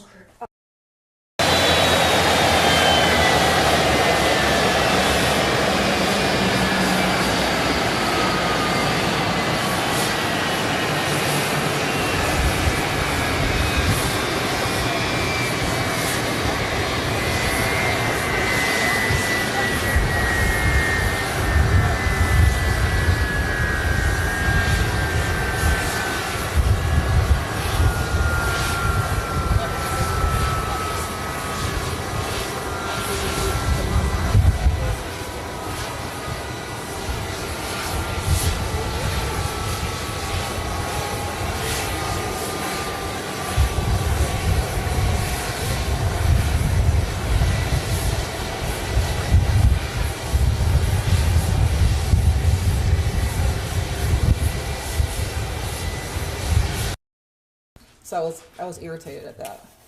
when they came home.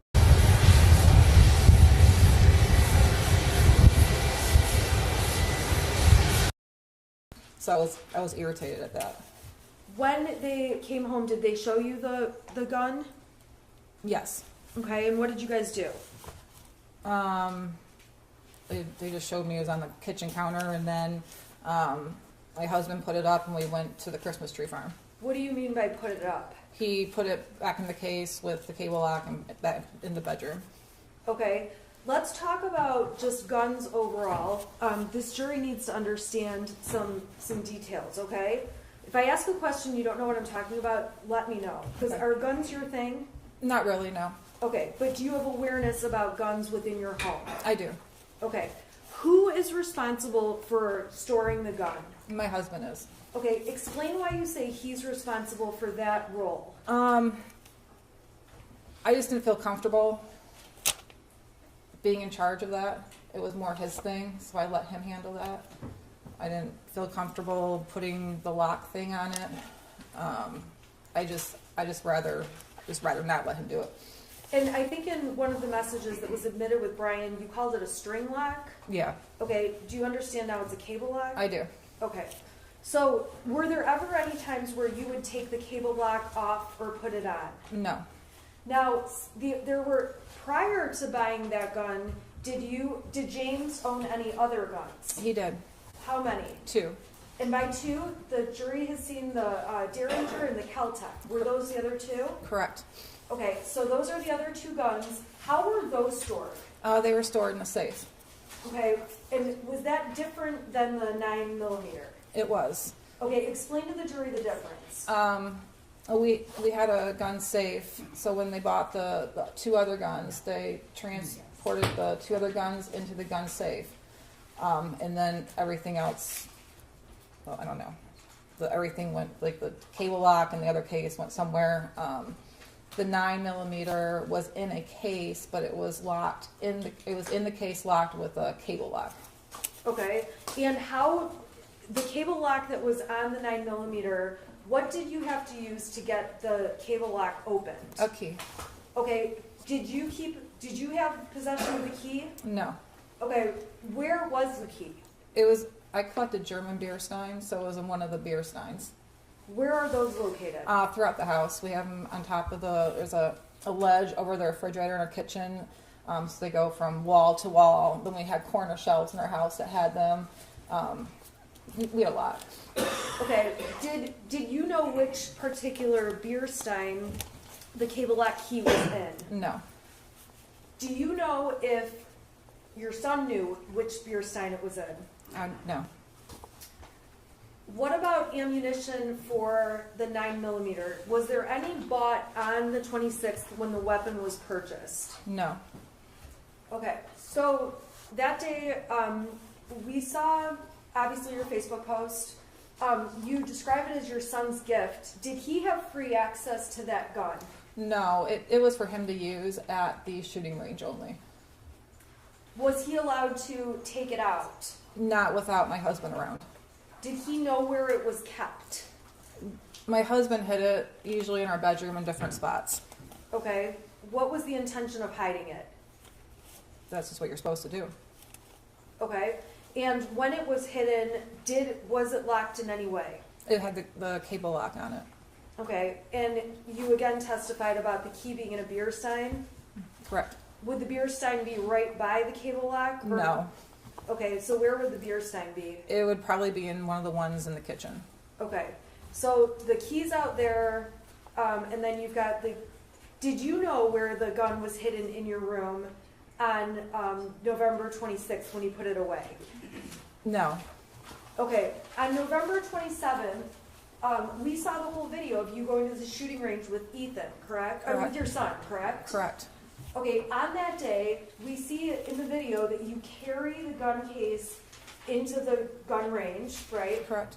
Okay, how did the gun get to the gun range?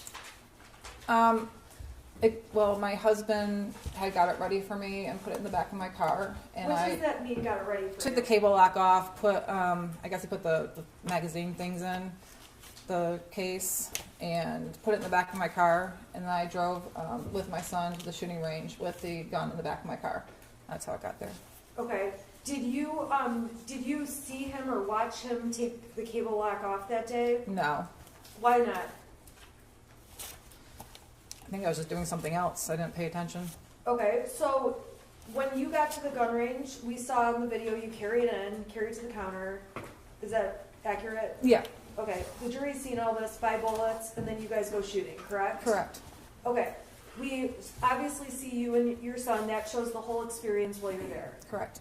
Okay, so while you're there, how interested were you in shooting that weapon?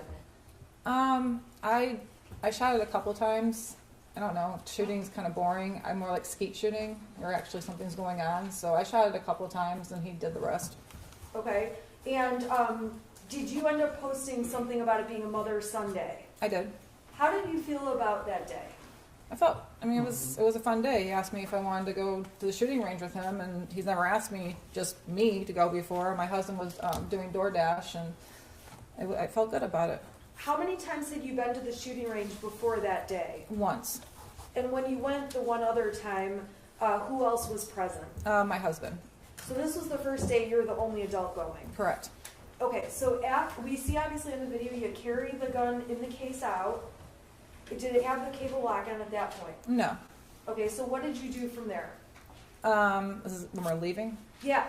I put the gun in the back of my vehicle and drove. Explain where in the back of your vehicle. So in the back of the SUV, it has a little thing that opens up to where the spare tire is. I put it under there. Okay, and then where did you go? I went home. And did you take the gun in the house? No, I took the bullets in the house and hid them, and my husband took the gun in the house when he got home from work. Okay, so was there a period of time that the gun was not in the home but in your car? Yeah, probably for a couple hours. Okay, why is that? I just don't feel comfortable with it. I don't. That's his thing. Okay, so on that Saturday, it was left in the vehicle, and your vehicle was locked. Correct. Do you know if the gun was brought into the house and put away? Yes. Okay, how do you know that? My husband told me. Okay. Yep. Did you watch him do anything in terms of putting it away, or if you didn't, just let me know. No, I didn't. Okay. The next day is Sunday, correct? Correct. And on that day, was there do you recall any issues with the weapon, any issues with the gun? No. Okay. Now, the next day is Monday, is that right? Correct. Okay, what did you do on Monday? I went to work. Okay, and on Monday, we heard the voicemail you got. Is that accurate? Yes. Describe for the jury overall what happened, or what you were dealing with that day. I received a voicemail on my phone while I was at work. It was Pam Fine, one of the school counselors, calling to let me know that my son was looking at bullets in class.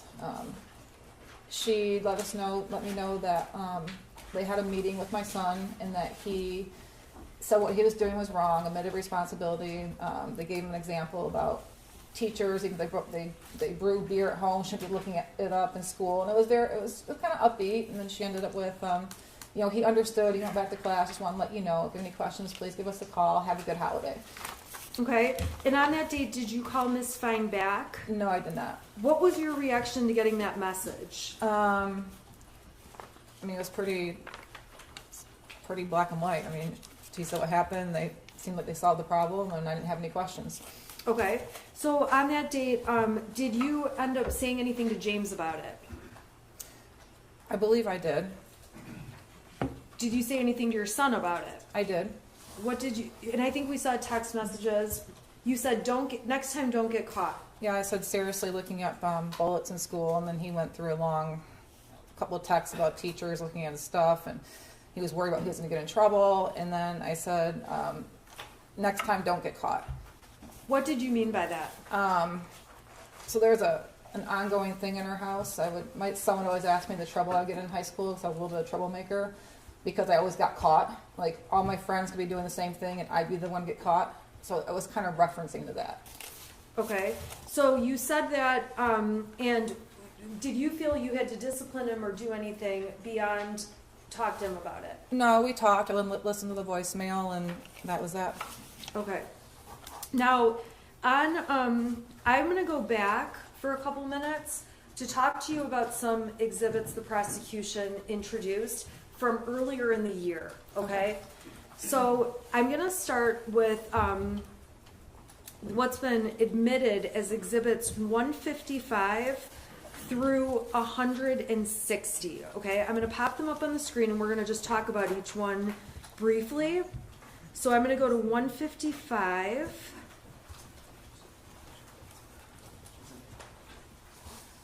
Okay, I'm gonna plug my,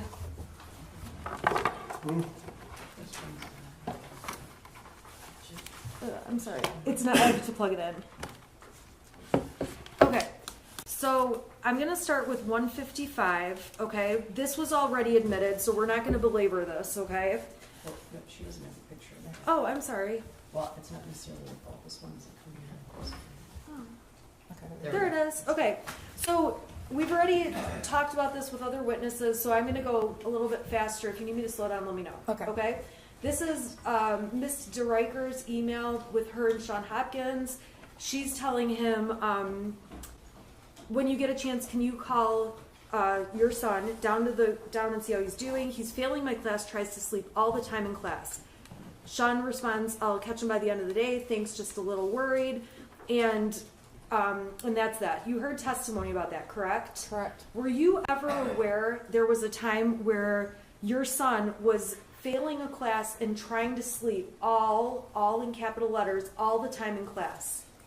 I can't remember what class director was, so I'd probably be aware if he was failing that class from Power School, but I was not aware that he was sleeping all the time. So did anyone from the school let you know in May of 2021, hey, he's sleeping in class and failing? No. Okay, that was exhibit 155. And would that show up on Power Schools, that the emails between them? No. Okay, exhibit 166. This is from September 8th, 2021. It starts off with an email from Miss McConnell to Sean Hopkins. It says, can you please touch base with Ethan Crumbley? In his autobiography poem, he said he feels terrible and that his family is a mistake. Unusual responses for sure. He writes back, thanks for the heads up. I'm in senior meetings throughout the day. I'll try to catch up with him. Were you aware this was ever a discussion or an issue? No. Were you aware that Mr. Hopkins ever talked to or tried to talk to your son? No. Did anyone ever call you to make you aware of any of this? No. If you heard this, how would you react, or what would your reaction be?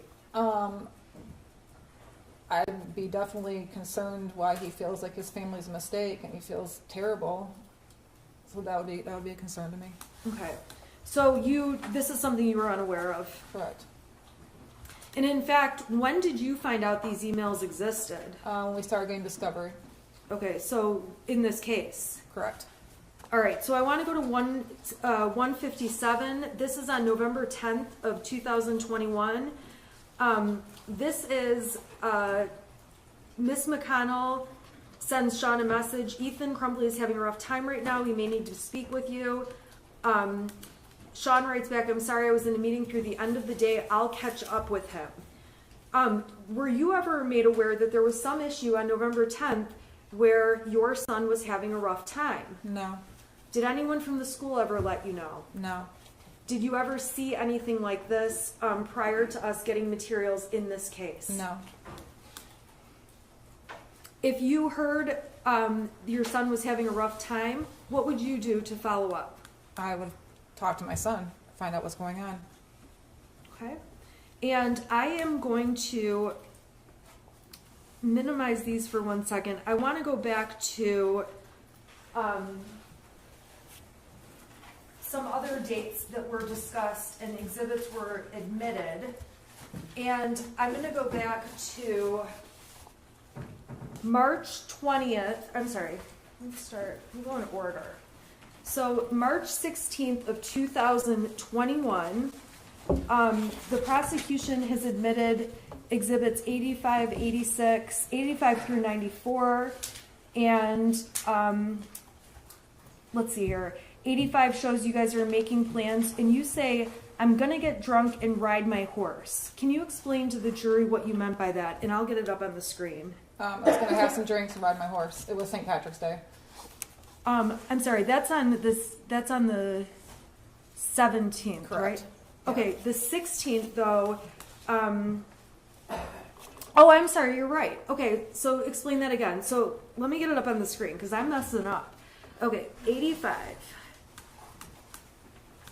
Okay, so 85, I'm sorry, you're right. So on page 85, 432 is the page number. You write, I'm going to get drunk and ride my horse. What was your plan that night? I was gonna have a couple drinks and go for a trail ride with my horse. Okay, did you do that night? Yes. And on people's proposed exhibit 86, or their admitted exhibit, this was a text thread between you and your son.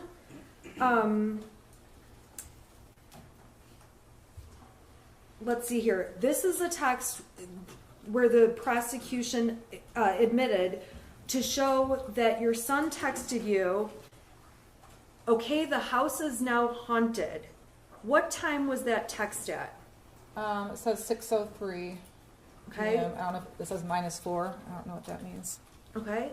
And then the next text, some weird shit just happens and now I'm scared. Next one, I got some videos and a picture of the demon is throwing bowls. I'm not joking, it fucked up the kitchen. I'm just going to be an outsider for a while. Can you at least text back? Okay, do you recall this day on March 17th, 2021? It didn't stick out to me until this whole. No, I don't. I don't recall it exactly. I just remember it ever since we got discovery on this case. Okay, so on March 17th, there was a point when did you ever see these texts? I probably didn't. Not that time. Do you recall seeing these texts at any point prior to this case? I'm sure I did, but they weren't. No, I don't. I mean, I'm sure I saw them, but they just didn't stick out to me until this case. Why didn't they stick out to you? Because it wasn't anything that was anything serious. It was Ethan just messing around. You got to explain to the jury, how did Ethan mess around? So he's been convinced our house has been haunted since 2015. So it was built in 1920. Around that time frame, him and his friend would go down to the basement and play a Ouija board. So they thought we had a house ghost. So it was around that time when he would mess with us that things were going on in the house. Silverware was flying across the room.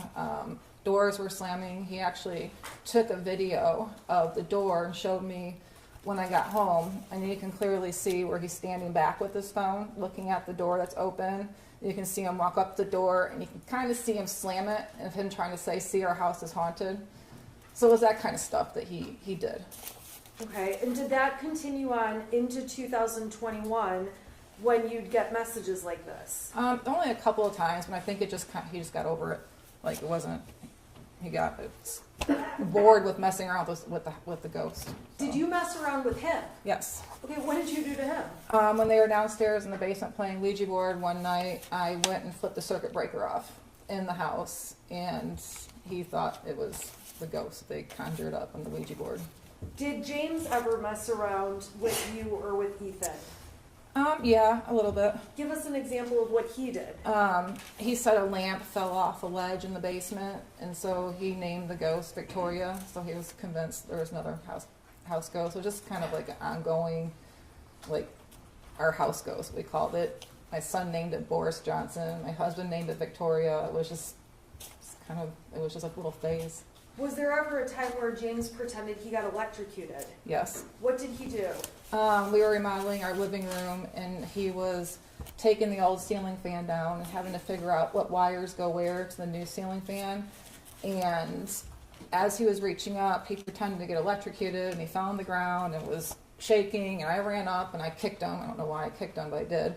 And then he stopped, and I realized he was joking, and my son had the phone recording the whole time. So this kind of stuff between you, your son, and your husband was like typical joking around kind of stuff. It was.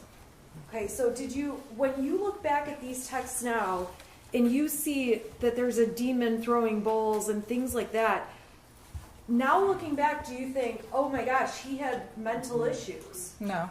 What do you think was going on? Just what I said, that it was just him messing around.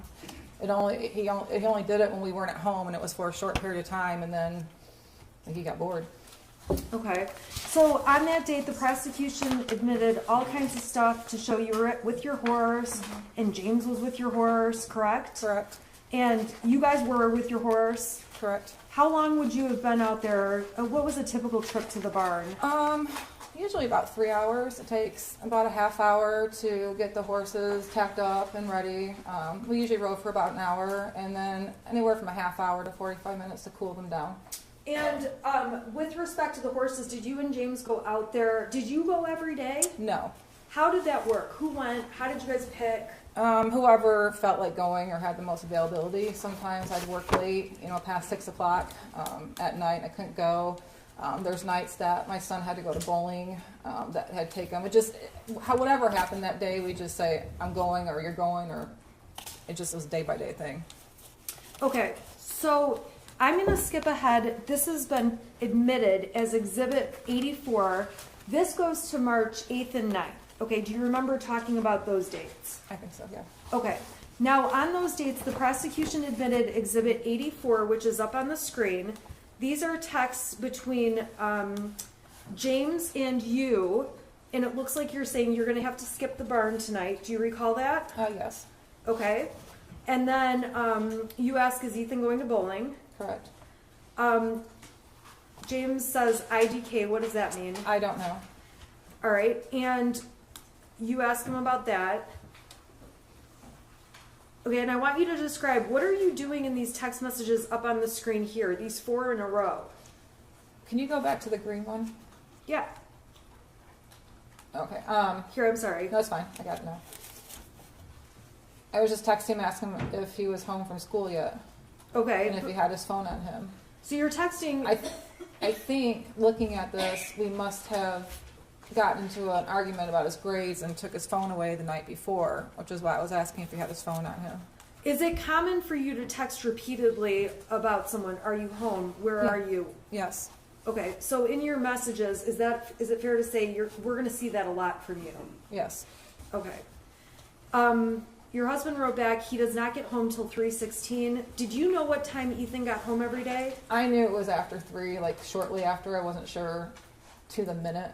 Okay, well then you wrote, I told you to pick him up because he's upset and I don't want him to do anything stupid, God damn it.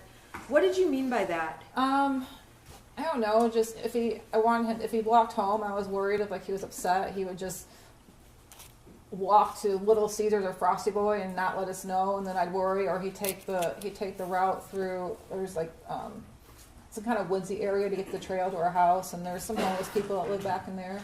It was just more or less, I was just worried about him just not wanting to come home because we got in an argument the night before. So when you say, I don't want him to do anything stupid, were you worried he'd hurt himself or anything like that? No.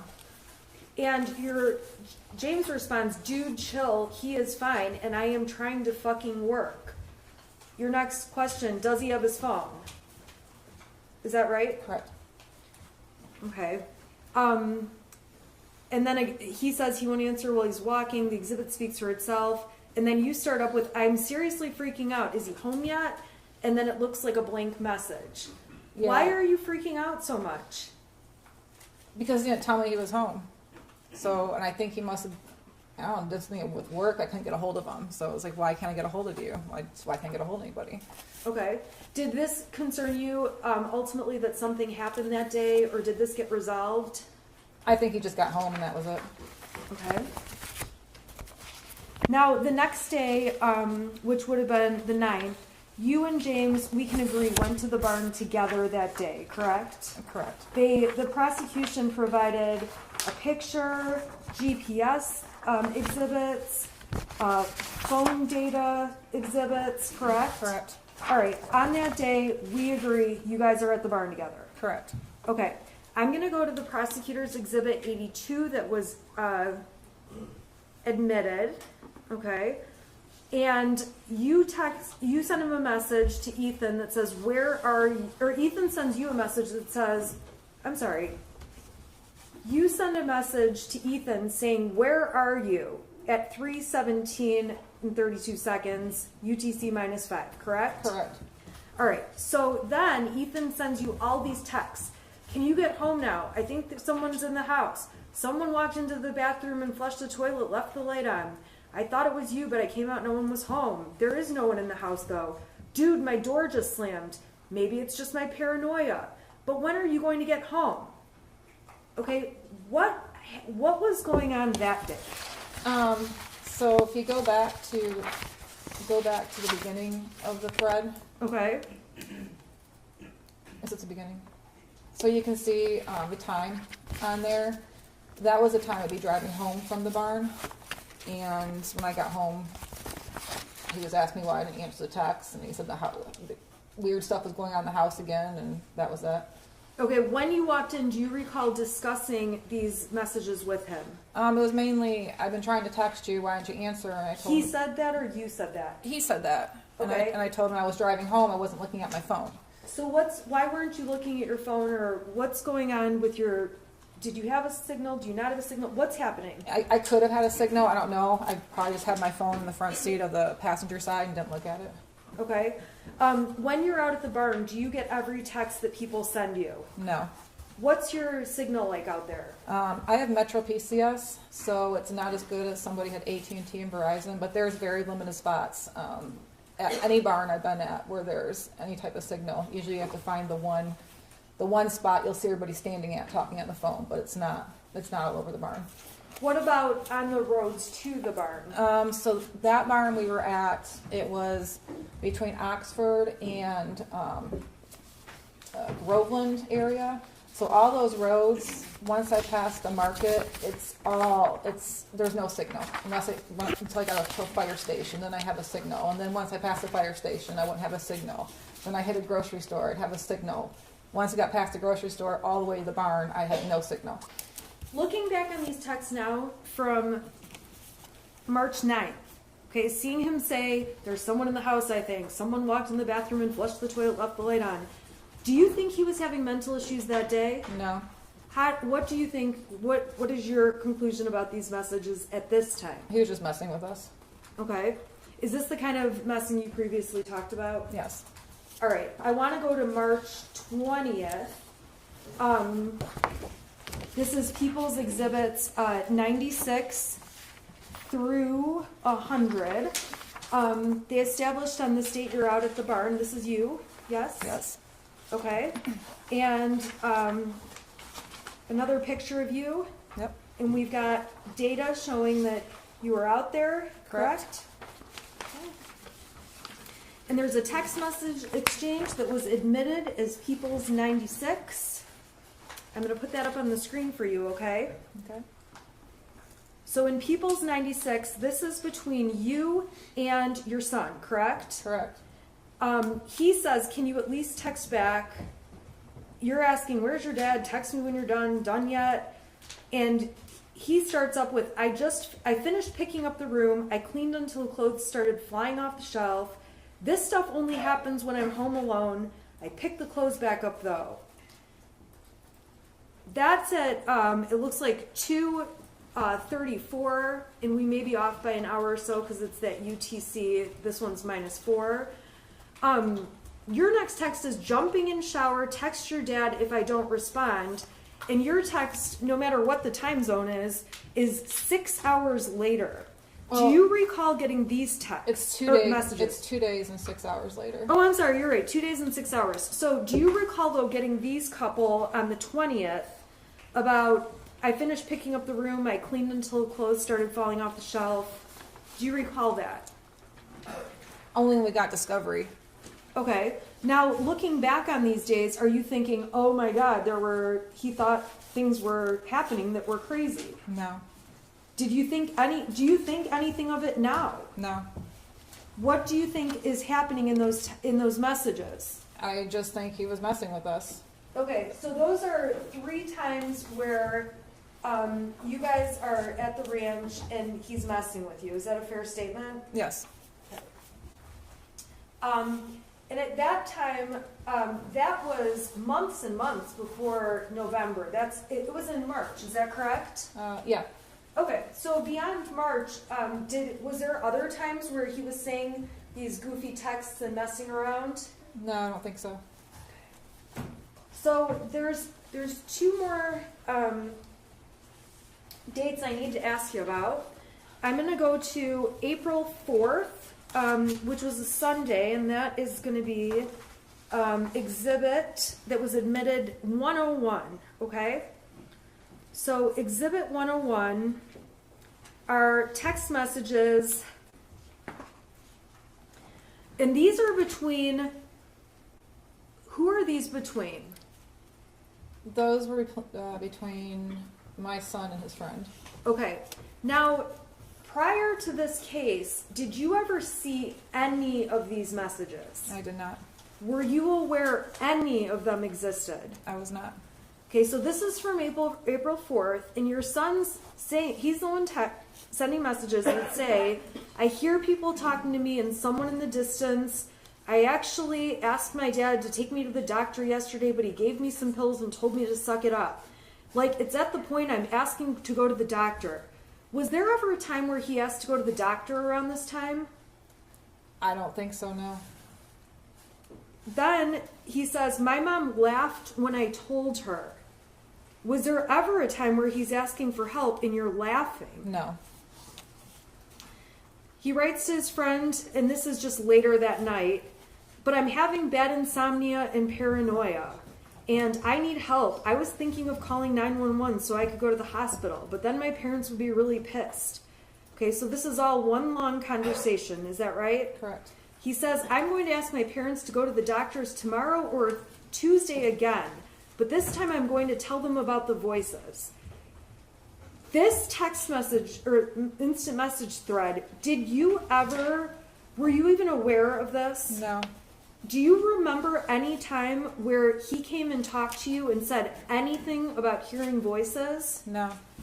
Do you recall there ever being a time where he asked you to go to a doctor or to get help and you said no? No. Or laughed at him? No.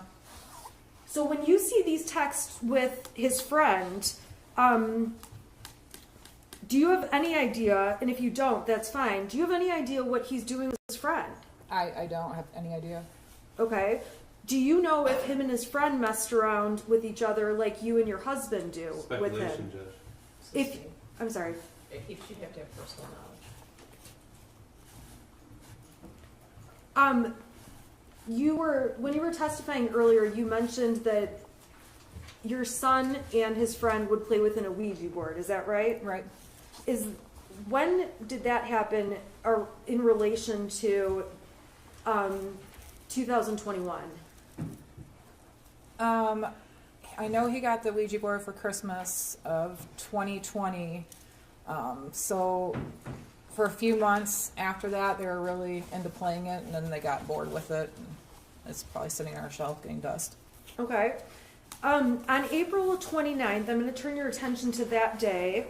Do you recall texting his friend's mother? And I'm going to put up exhibit 104 on the screen. Okay, do these texts look familiar to you? They do. Okay, who are these between? These are between me and his friend's mom. Okay, and you start off with my son is in bowling tonight. I just want to let you know, not sure if he needs a partner. Why are you texting that? I don't know why he wasn't bowling tonight, off the top of my head, but they have partners on certain nights of the week, and so him and his friend were always partners, so I was letting her know that he wasn't going to be there. Okay, and this is on one date, April 29th. Did you talk to her on other dates, or is this like the only time you talked to her? We've talked back and forth quite a bit. Okay. Now, on this date, you say he's been acting kind of depressed. I don't know what's going on. I'm not sure if there's something bothering him at school, but he doesn't really feel good. I can't get anything out of him. Friend's mom mentions he stayed home from school today, too. The only time they're happy is when they're together. Talking about grades. You mentioned, this is all new to me. I'm not used to my son being moody. He's usually pretty happy and will talk about anything. I do know he's been stressed about school and his grades. We called the school, but she wasn't in social do it tomorrow. I think his grades have a lot to do with it. I just got to a point where he's got so far behind and we were out of town. He's having difficulties making it up. Where were you guys out of town? In Florida, my mother-in-law had passed away, so we were gone for a couple of weeks in the middle of April, taking care of funeral arrangements and everything. And at this time, when you describe your son as being moody or depressed, did you think it was anything that warranted getting medical attention? No, he was just being quieter. He's a quiet kid. He was just being quieter than normal. And I'd ask him if everything okay. He'd say fine, but I could just tell he was a little sad. And I thought maybe I didn't see his friend in a couple of weeks. I don't know if maybe they got into a fight and they weren't talking. So I was asking her if there was anything going on with his friend, which might have caused my son to be quieter than normal, but I think he was just really stressed out because those 2 weeks that we were in Florida, he got pretty far behind on his grades. Okay, so then it goes on and you end up saying, yeah, me too, I'm glad they're getting along, and it wasn't an issue with those two as to why he was being depressed.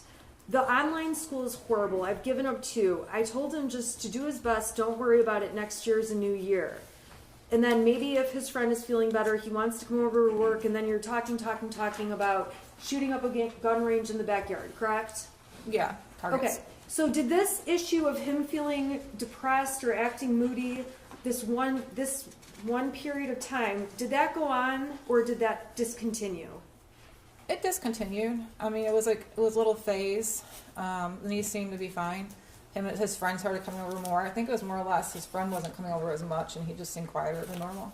And you guys were out of town. You had just been out of town, for Right. Yeah, and he just lost his grandmother, so that was sad too. Okay.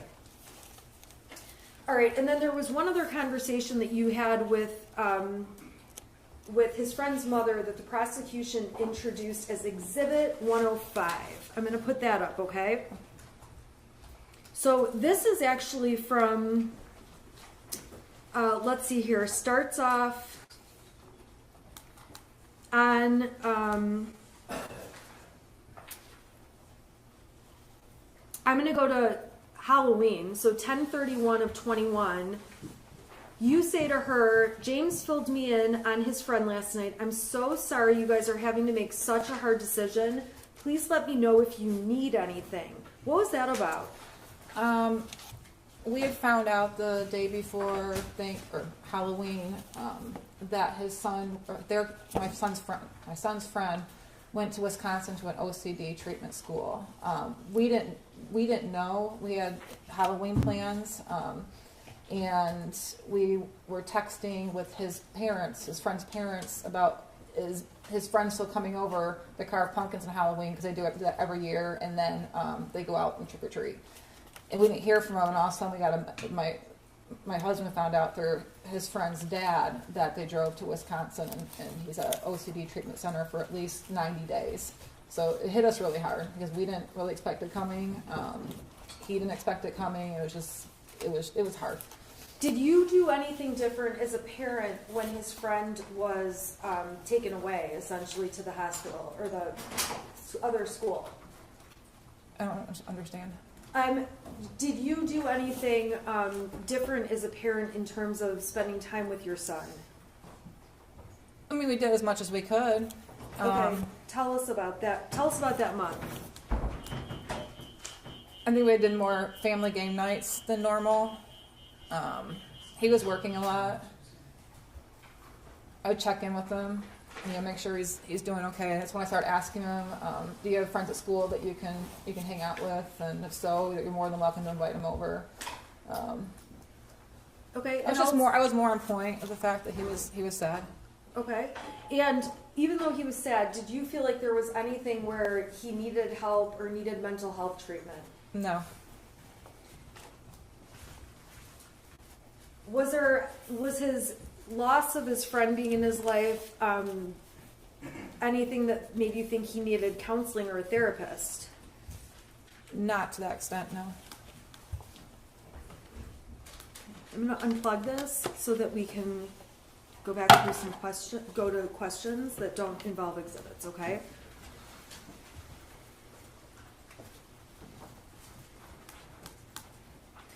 Okay. So we were talking earlier about the mother-son gun range day, right? Correct. You've already told the jury how the gun was put in the car and taken out. Okay. Now, did you ever tell Brian Maloche about the mother-son day at the range? I'm sure I mentioned it, yeah. Did you ever tell Brian that the gun was in your vehicle? Yes. Okay, when did you tell Brian that the gun was in your vehicle? On the day I went to the shooting range. Did you tell Brian you put the gun in your car the day the shooting happened? No.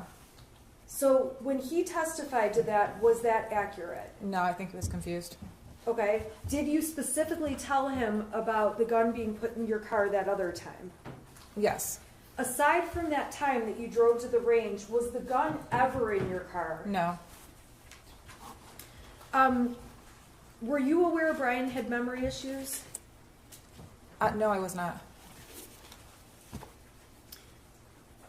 Brian testified that he never met Ethan. Later in his testimony, he said he did. Did he ever meet Ethan? Yeah, a couple times at the barn. Okay. And we went, he came to our house, he helped deliver a big TV that we got, and my son was there. Did you ever tell Brian anything about your son saying things or making you upset in any way like that? No. Did you ever tell Brian anything about he had mental health issues that you were worried about? No. So when we read your messages, which the prosecution admitted, the 77 pages, okay, it's fair to say the jury can read what you guys talked about and you reflect on all the, you talk about the past with Ethan, correct? Correct. Okay, so the jury can read those. We don't need to go through those. You agree? I agree. Okay. So we got to Monday. Monday is 2 days after you guys go for the Mother's Sunday at the shooting range. Monday, Miss Fine leaves you the voicemail. We talked about that already. Talked about you talking to your son about it, right? Okay, I want to go to Tuesday, the 30th. Okay? Okay. Do you remember Tuesday the 30th? I do. And that day, we saw an exhibit of you going into work. That happened? Yes. And we heard lots of testimony already about you getting a call from Sean Hopkins. Correct. He left me a voicemail and I called him back. Okay? When you called back, Mr. Hopkins testified that he sent you something. What did he send you? He sent me a copy of a math worksheet that had the scribbled out drawings on it. Okay, and I want to ask you, the night before that scribbles out drawing thing came to you, did you have any interactions with your son? Yes, we did. What were those about? I saw in Power School that he had an E in geometry, so we got in an argument again about his grades. We took his phone away and told him that he couldn't go to the shooting range until his grades were brought back up. Okay, so you guys had this argument the night before. We saw lots of messages where you thought everything was fine that Tuesday morning. Is that how you felt? Yeah. Okay. So when you got that math paper texted to you, do you recall saying anything to Ethan on the phone, on speaker? Yeah, I asked him why he did that. Okay. What were you thinking at that point? I was actually kind of angry because I thought he did that in like defiance of us yelling him about missing assignments, and here he is drawing pictures on an empty assignment page in geometry. So you felt like it was specifically him sending you a message about the night before? Yeah. Is it fair to say you took it personally? Yeah, I did. Okay, so what did you do? I had asked Mr. Hopkins if he had the original, and then he sent it to my email, which then I opened up and looked at it, and it's like, okay. What did you think when you saw that? I was a little concerned. I was pretty concerned. He had asked for a parent to come to the school to meet with them, and at this time I tried calling my husband to see if he could go because he was out in the area working, and I couldn't get a hold of him, so I decided to go to the school. on the way to the school, he finally called me back and he met me at the school, so we went together. Okay, and when you went into the school, what did you think was happening? I thought he was gonna get in trouble for what he drew on his assignment. I thought I was gonna get like suspended. I was expecting like a disciplinary meeting. Okay, how did you feel about what you saw on that paper? I felt concerned after seeing that. Okay, and so we saw that you sent pictures of the math papers to Kira, to Andy, to Brian. It's fair to say you sent them around to people. I did. Okay, and to all those people, we've already seen all the exhibits. You expressed that concern. Correct. Okay, so what happens when you get to the school with you and James arrived separately? I think the detective testified that he was wrong at first, thinking you went together, but you guys were separate. Got there at the same time. Correct. Went in. What was it like walking into the meeting with Mr. Hopkins and Mr. Ejak? Who was there? So when we first got there, Mr. Hopkins met us out in front of where the administration is and walked us back to his counseling office. When we walked in, it was just him, and then my son was sitting in a chair in front of his desk, working on something on his laptop. So when he walked in, he kind of showed us where to sit, and then we shook hands, introduced himself, and started the meeting. Did you try to hug Ethan or do anything like that? I didn't. Okay. And when, how did that meeting go? It was pretty nonchalant. It was pretty brief. He started to tell. He basically filled me in on what my son and him were talking about for the last hour and a half. He said that my son told him that he was feeling sad over the death of a dog that we had. My mother-in-law lost his friend. So we talked a little bit about that. We confirmed it. We just said we agreed it was hard on him. He told us that he didn't feel my son was a risk, and actually gave him the option if he wanted to stay at school or go home. My son wanted to stay at school, so we all discussed that. Did you feel like you were taking the position of I am leaving him at school whether he can be here or not? No, absolutely not. Okay.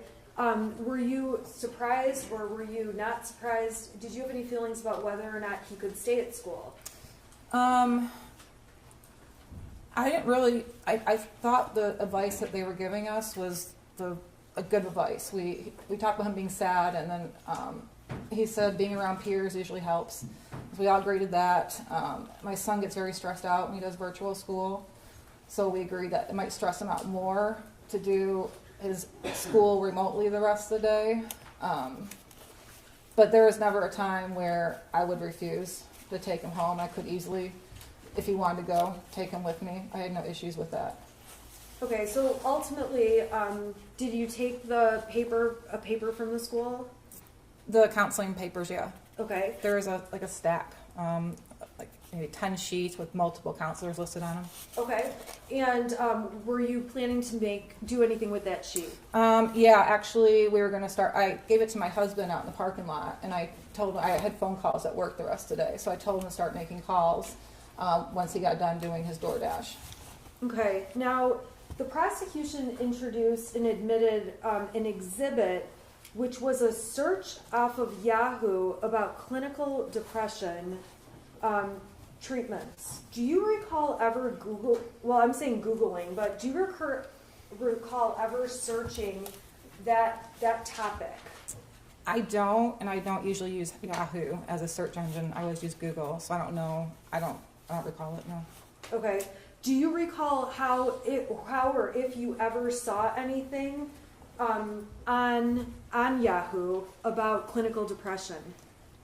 I don't remember specifically seeing anything. I might have looked at something when my husband was going through a really hard time after his mother passed away. He was he was drinking a little bit more than usual, and you just tell that he wasn't right. So I might have looked at something at that time, seeing if he was depressed, but not. I don't know where Yahoo came from. You don't know how the Yahoo came to No. be? Okay.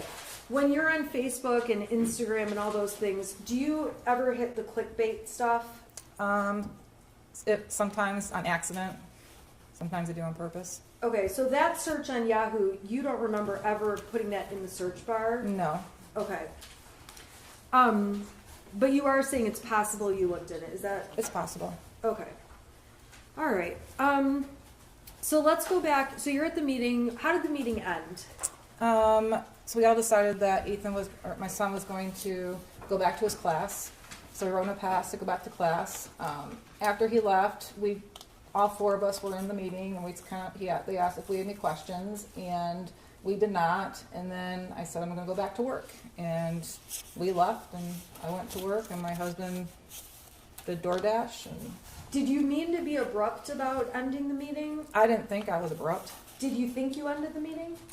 I think it just automatically ended when they asked if we had any questions, and I said no. Okay. So when there was testimony about that, I'm sorry, strike that. Let me ask Ms. Smith, I don't want to interrupt you, I'm looking for a natural break. We could do it now. Well, does Jerry need a break? Yeah, Yeah, that's fine. contract, I just want to be considerate of. No, we can go anytime. That's fine. Okay, I don't want to interrupt you. You're not. You're fine. That's fine. So, can you take a break until about 5 after 3? Second? All right, for the jury? I'll come here and grab those from you. Is it okay if I grab these exhibits? Sure. Jennifer, I'm gonna grab these from you.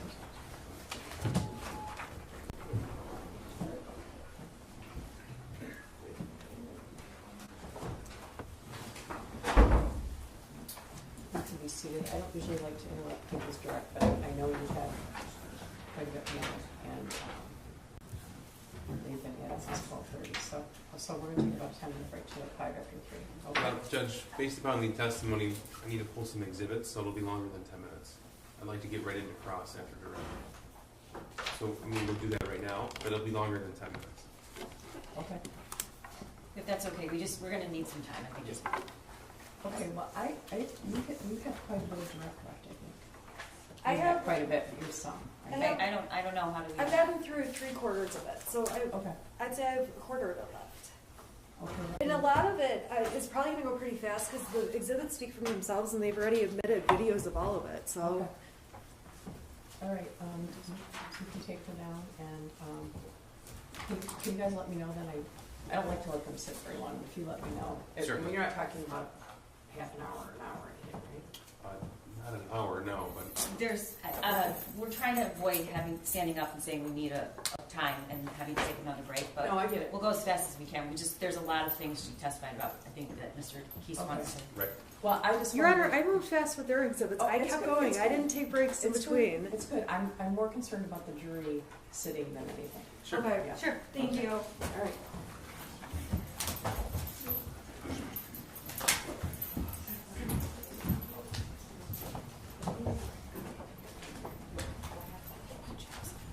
Jennifer, they're gonna take you down. They're gonna take you down, and then they're gonna bring you back up. Okay. They're gonna take you down, and then they're gonna bring you back up. Okay. Okay. Don't talk to anybody about the testimony. Like, I don't want to talk to anybody.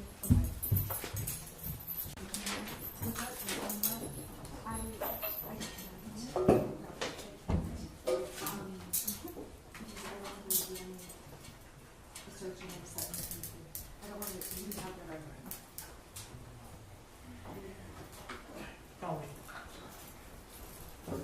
Okay.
ready?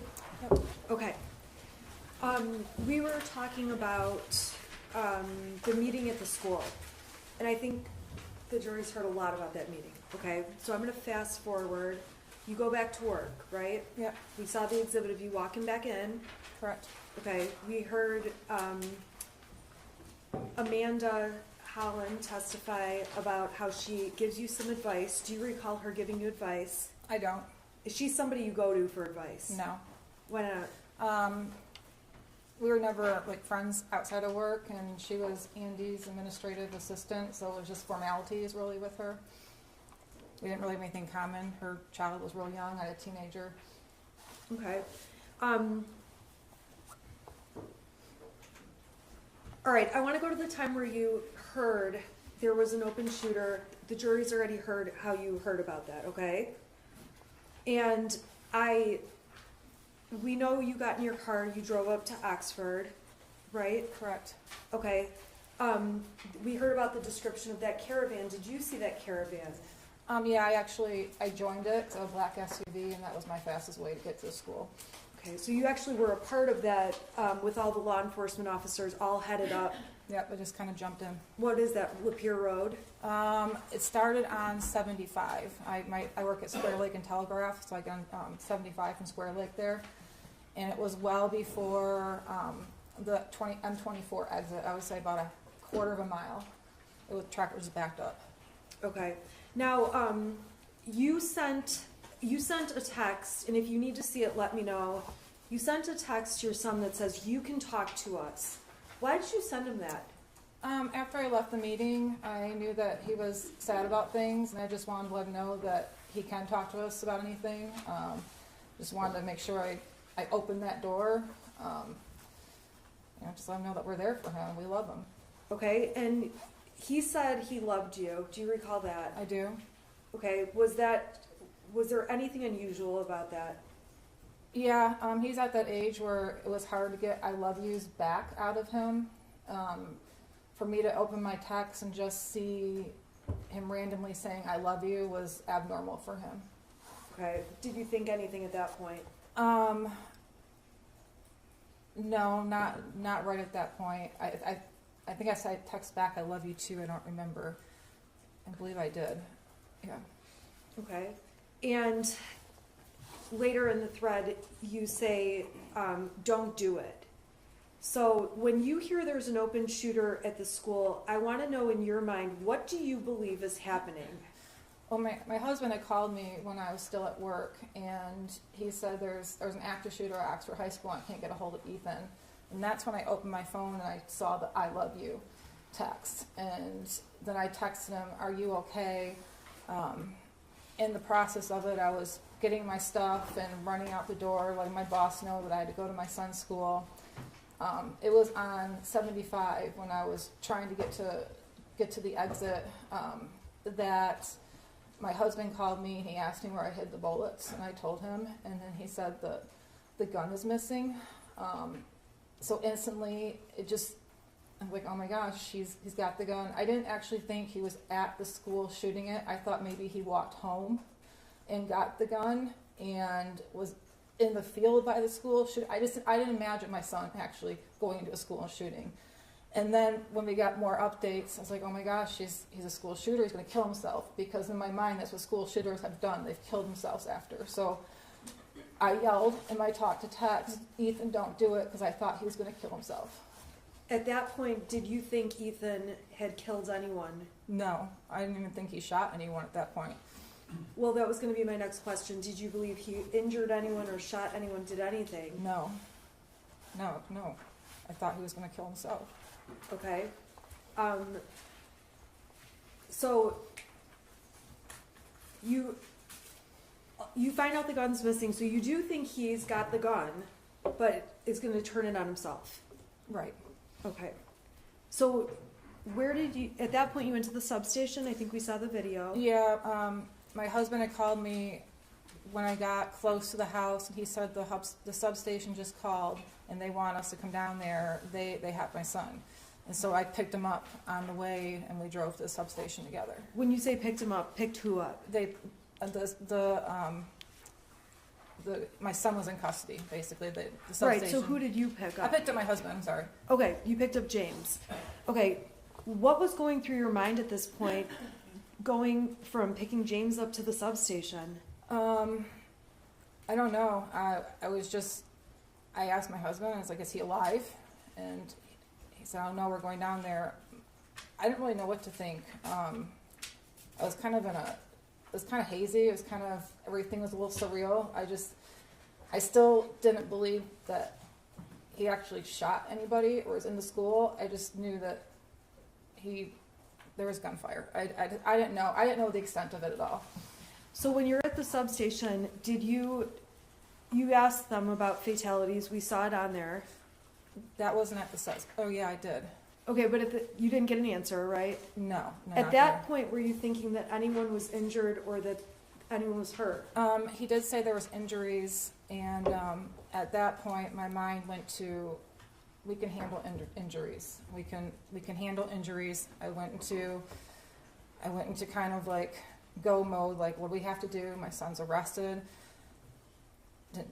I did not think there would be any fatalities. You didn't think there would be any injuries? No, I didn't think there would be injuries. I didn't think there'd be anything, but I just went into that mode, like we can handle injuries, and we can figure this out and go from there. Okay. We saw the interview at the substation. Yes. I'm not going to go through all that with you, okay? After that, you go to your house, is that correct? Correct. And the next thing, police are at your door. We were at the house for a minute, and we were putting some hot water on the oven, on the stove. My husband walked out back to the side of the house. I saw him walk towards the end of the driveway through my kitchen window. I was sitting in my kitchen on my phone talking to my dad, and I realized my husband was gone for a little bit longer. I didn't see him walk back, so I walked out the front door of my house. And what'd you see? There was a bunch of officers with guns drawn on me. Have you ever been in that position before? No, I have not. What did you think when that happened? I don't know. I remember just dropping my phone and putting my hands up and then being handcuffed. It all happened so fast. It was shocking. Okay, we saw you sit in the car with James with the handcuffs, right? Correct. So we don't need to go through all that. No. After that, we saw a video where you're sitting in the car and you talk to police for a long time. There's a lot of long pauses in it, right? Right. Okay. I'm not going to go through that whole video right now, okay? But if there's something you need, you can let me know. During the substation meeting, while you're with Joe Bryan, Judge, this is direct examination. I'm Who, what, where, I'm then, what asking a happened? question. I'm just putting us in a space. I'm going to ask a non-leading question. Okay. So we all can see that you are using your phone while you are speaking to law enforcement. I want to know what you're doing on your phone.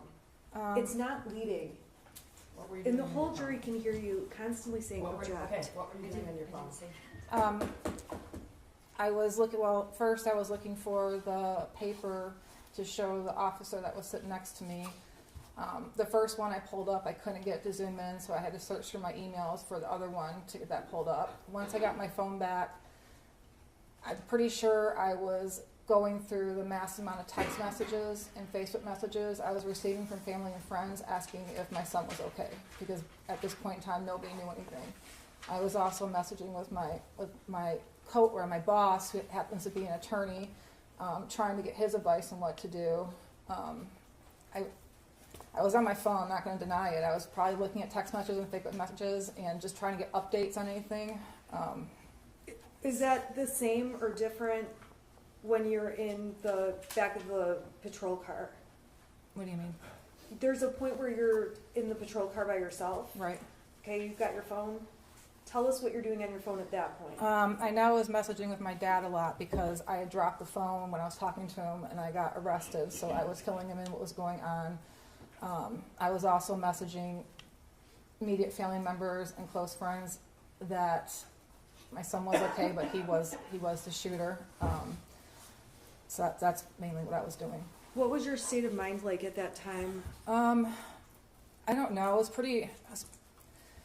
It was pretty numb. I didn't really believe. I had a hard time. I don't know. I was numb. I didn't really believe like everything was happening the way it was. It was surreal. My mind was in all different places.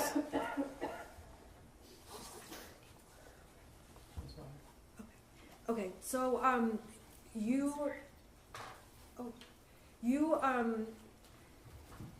when did you find out there were fatalities?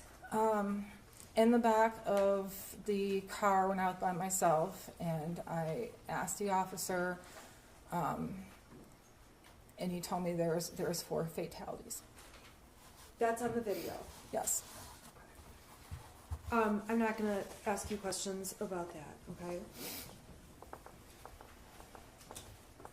All I can hear is object, and it's very distracting. I would ask them to write notes or something, because it's very distracting. Okay, I can hear them, but just try and keep their voices down, please. I didn't see the word object.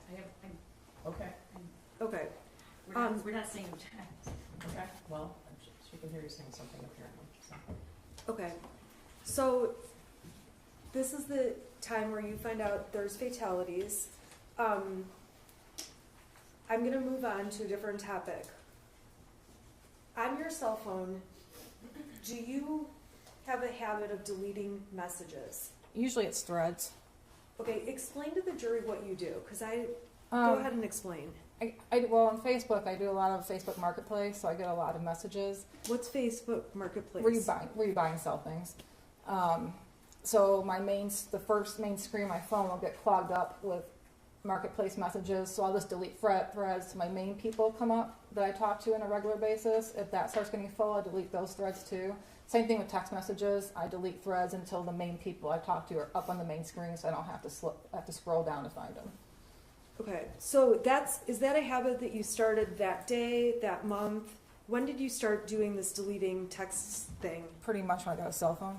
I've always done that. Okay. Did you go out of your way, in this case, to delete like certain messages? Not intentionally, no. And so when there's a message they say you deleted that indicates the gun was locked, do you recall deleting that message? No, I completely forgot I sent that message. Or unsending it, I'm sorry. No, I don't remember. Okay, there's another message that is unsent talking about we did everything right, that kind of thing. Do you recall unsending that message? No. Okay. So when law enforcement got found that there was a lot of deleted content, does that surprise you in any way? No. And you don't dispute, you've seen a lot of text message threads that have been admitted. You agree those were a lot of the messages going on, is that right? Right. And a lot of those are what were deleted. Correct. Okay. So after you're interviewed, there was a point where the police tell you and James you guys need to leave the house. Is that right? Yes. Where did you guys go? We went up to the first time we ended up going to the Holiday Inn Express and sitting in the parking lot trying to figure out what was going on, waiting for them to call us. Was there a point you had to go back to the house? Yes, they called us to come back to the house. Did you know why you're going back? They told us that the search was over and they just wanted us to come back to the house. Okay, so when you got back to the house, what happened? We went into the house and then the detective asked for our cell phones. And were you reluctant about giving over your cell phone? Yes, I was. Okay, why is that? Sounds bad, but my life is in my cell phone, my contacts are in my cell phone, everything I need is in my cell phone. I don't memorize phone numbers, I have an emergency going on, and they're taking my only means of contact away from me. Okay, there was a suggestion to go get burner phones or track phones, prepaid phones. Correct. Did you do that? Yes, we did. Okay, so there was evidence, you went to Walmart in Lapeer, does that sound right? Yep. And we saw the receipts. There's been a lot of text messages about threats. Tell the jury about what you were receiving. We were receiving so many threats on let me back up. On our new track phones, in my Facebook Messenger, there was a ton of threats. I wasn't getting text threats on my new track phone because I had my number, but my Facebook Messenger was blowing up with threats. Once I got into my email account, that was blowing up with threats. People found my realtor.com profile that I hadn't had for years and were sending me messages through that. I had people sending me screenshots of text threats they found that I didn't know about. How were you feeling at this point? I was feeling pretty scared. Okay, scared of what? Well, scared that somebody might hurt us. Okay. At that point, did you ever go back home? This is the first time, right? I'm talking after you bought the track. Oh, phones. no, we went to the hotel in Lapeer. Okay. So you go to the hotel in Lapeer, and then how long did you stay there? Just one night, Okay, so that was the night of the 30th. the 30th. Okay. What did you do on the 1st? We woke up. I knew I had to make arrangements. I had a senior dog and 2 cats still at the house. I didn't know what to do with. My neighbor was sending me updates, letting me know that there was still media around my house, that my house had multiple random pizza deliveries that people were calling in. So I had to get dog food for our dog, and I met her at the actually in the church parking lot behind Red Naps that afternoon to give her the food. Okay, and I believe that we've heard about that and saw the GPS stuff. Did you go to any banks? Not on that day. Okay, did you go anytime that week? Yes. All right, why were you going to banks? When all this unfolded and we found out that it was my son that was a shooter, I get a lot of advice from my dad. My dad's been involved in some civil suits before. He told me that there's probably going to be a lot of lawsuits, and they're going to try to take your assets. And I didn't really have any assets. The bank owned my house, the bank owned my cars, and all I had was the cash in my bank. And he said they could freeze your account. So I went and withdrew money from my account. My dad also deposited extra money in my account during that time to give to us, help us retain a lawyer, which I withdrew as well. Okay, so you withdrew that money. Did you withdraw anything from an account that had Ethan's name on it? We transferred money from that savings account to our account. Okay, explain that account. I know it says Ethan's name on it. Is anyone else listed on the account? No, it's a Simply Kids savings account through Flagstar Bank. So he opened it with $200. I don't think he really had any more than $100 left after things he wanted to buy, but I transfer money from my check into that account, so we kind of use it as a savings account too. Okay, did you leave any money in that account? If we did, it was very little. Okay. So on December 1st, we heard testimony already that your son was charged. You watched online. Is that accurate? Correct. Okay. We heard on the 1st, did you guys stay at the hotel in Lapeer, or did you go somewhere else? No, we went to the extended stay in Auburn Hills. Okay. Why is that? Probably for the cheapest rates, and it was a decent hotel. Not any other reason why. Okay. So how long did you end up staying at the extended stay in Auburn Hills? We ended up staying there for 2 days. Okay. And then we've heard testimony that charges were going to be announced at some point. Did you know when charges would be announced? No, I was kind of following the news articles, trying to get updates. My cousin was sending me a lot of texts, saying, I think they're going to charge you too. We didn't think I would get charged, maybe my husband, because the gun was in his name. So we had an awareness of it, but I don't think it really actually set in that it was going to happen until it did. Okay. So we heard testimony that on December 3rd, you end up at an art studio. Explain to us what was the hotel? Extended stay in Auburn Hills. Correct. Okay. Tell us all where you went. How do you get from that hotel to the art studio in Detroit, and why? Give us the rundown. So we ended up going to Owasso to get our normal cell phones. We couldn't shut down accounts. Why couldn't you shut down accounts? Because the two-factor authentication, so it was sending a text message to my old phone number that I didn't have, so I had my employer yelling at me to shut down my LinkedIn account, my Instagram account, because I had my employer's name all over it, so we had to get our cell phones with our old numbers on it to get that back. Were you trying to deactivate Facebook and stuff too? I was trying. Well, I already deactivated Facebook. My husband needed to deactivate his Facebook. I had to deactivate LinkedIn and Instagram, and I couldn't get into my email on my burner phone because of that two-factor authentication code thing. Okay, so you guys went to Owasso and Yes. got what? We got regular cell phones with our old numbers on it. Okay. Then what? Then it's when Andre, my friend, called. Is there any reason you went to Owasso to get those phones? Yeah, we didn't feel safe in the local area. Okay, so you drove like the hour they tested. Okay. All right, so then what?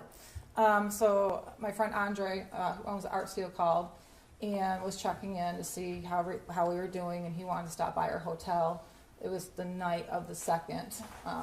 So he actually came to our hotel that night, and he invited us to come to his art studio the next day just to be around a friend, he wanted to buy us sandwiches, he wanted to show us art studio. He was just a really nice guy that was just offering a friendship during that time when we didn't know what was going on. So that's how we ended up going to the art studio. Okay, how did you get to the art studio? I drove. Okay, drove what? I drove my car, and my husband left our other car at the hotel. Okay, so we've heard about how one car is like left at this hotel. That's because you guys went together to Correct. Detroit. Correct. Okay. Did you know you were going to get charged at that point? We had heard they might announce charges sometime that day. Okay, but I want to know, did you know you were definitely being charged at that point? Oh, no. Okay. So tell us what happened when you got to the art studio. I think we saw him show you where to park. Is that what happened? Yeah. Why did you park where you parked? I was parking close to the dumpster, and he told me to move away from the dumpster because people like to throw stuff out there. So I moved. He showed me where to park, so I wasn't taking anybody's parking space or blocking the dumpster or any of that. Okay, so then what did you guys do that day? He showed us around the building, and then we went to the art studio. Andre had a business meeting, I think at 11 o'clock that day, and so he left the building for a little bit.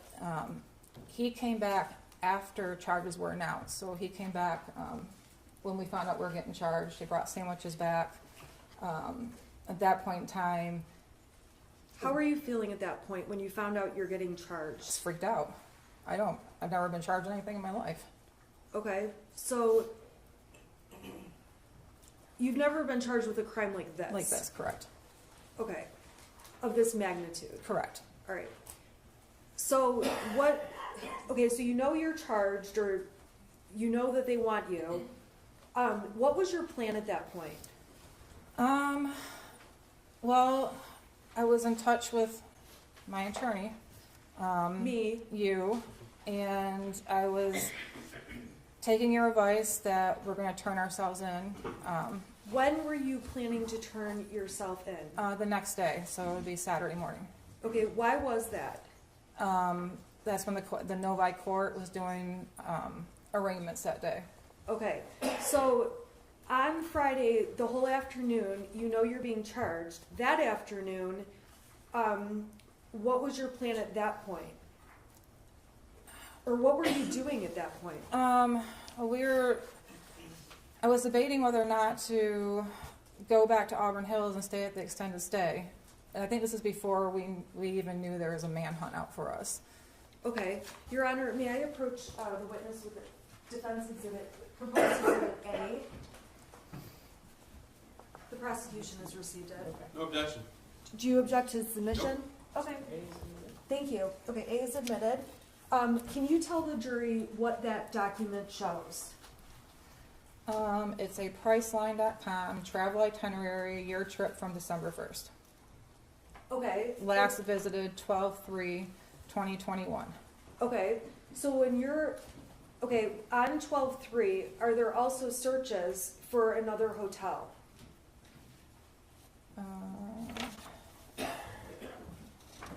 I think so.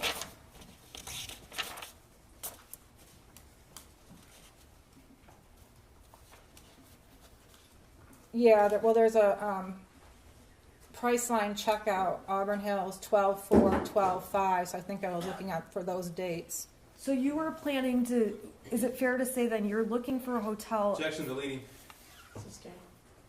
All right, so that exhibit, what does it tell you about your plans for 4/4 to 4/5? To be in Auburn Hills, extended stay. Okay. What is Priceline?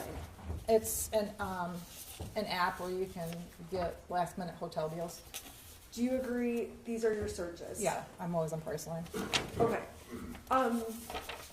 Ultimately, on the night of the 3rd, were you aware on Friday afternoon if you could go into court that afternoon? What was your awareness? I was not aware that we could go into court that afternoon. I was just waiting on direction from you to what we're going to do the following day and turning ourselves in. All right. So the prosecution showed lots of pictures of the art studio. We agree. That's what it looks like, right? Right. Okay. Did you guys sleep on that mattress that night? Yeah, we did. It was actually in the hallway, a common hallway the business shared, and we pulled it into the art studio and slept on it that night. Okay. Did you, the prosecution showed receipts and supplies that were bought, things like that. Who went to the store and did that? My friend went to the store. We gave him a list, and he picked up things for us. Okay. Why didn't you go to the police department? This is so distracting. I'm having a really hard time. I can move maybe and ask. Okay, try not to talk. Okay. So who bought those supplies? My friend did. Okay. Why didn't you and James just go on your own to the police department and turn yourselves in? Because we didn't feel it'd be safe. Okay. Why is that? Just the fact that the entire community and Michigan knew that we were expected to turn ourselves in at the police department, so they would know where to go. Okay. And so that night, what did you and James sleep there? We did. What time did you go to bed? What happened? Just really quickly. I want to say it was after 11, maybe around 11 o'clock, when we finally went to bed. We both, I'm prescribed Xanax for anxiety, and we each took 4 because we knew we were going to be turning ourselves in the next day, and we hadn't slept in 4 days, and we just wanted to sleep. Okay, so you each took 4. We did. Okay, and so the next thing, the next piece of evidence we saw was them coming into that art studio. Do you recall that? I recall my husband screaming, and there was people with guns again in our face, officers. What were you doing prior to hearing your husband screaming? We were sleeping. Okay. Were you aware there was anything going on? No, I was not. Okay. We saw the video, so we don't need to go through all of that. And the prosecution admitted, I'm going to put it up on the screen, People's Exhibit 150, and I just want to verify with you. I'm sorry, can you turn it on, Ashley?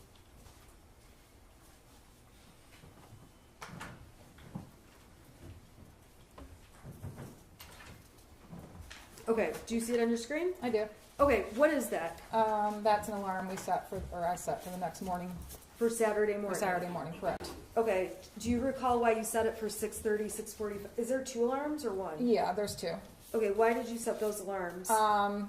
Because we were going to wake up and drive to the Novi courthouse and meet you there by 8:30. Okay, and what was your plan there? What was going to be your plan when you got to Novi? We were going to be arraigned. Okay, now,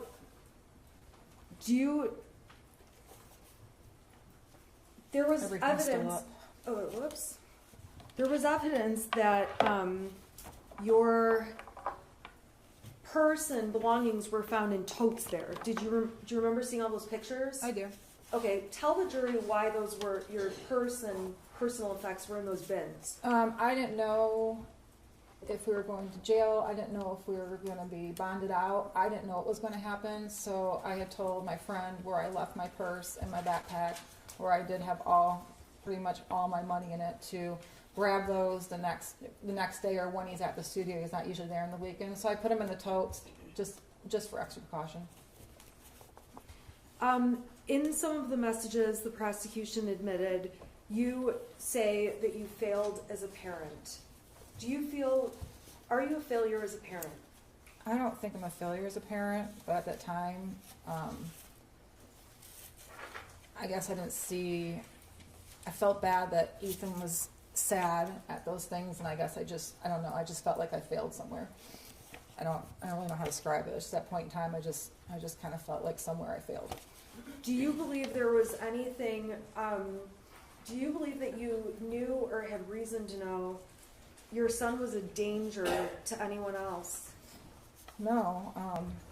As a parent, you spend your whole life trying to protect your child from other dangers.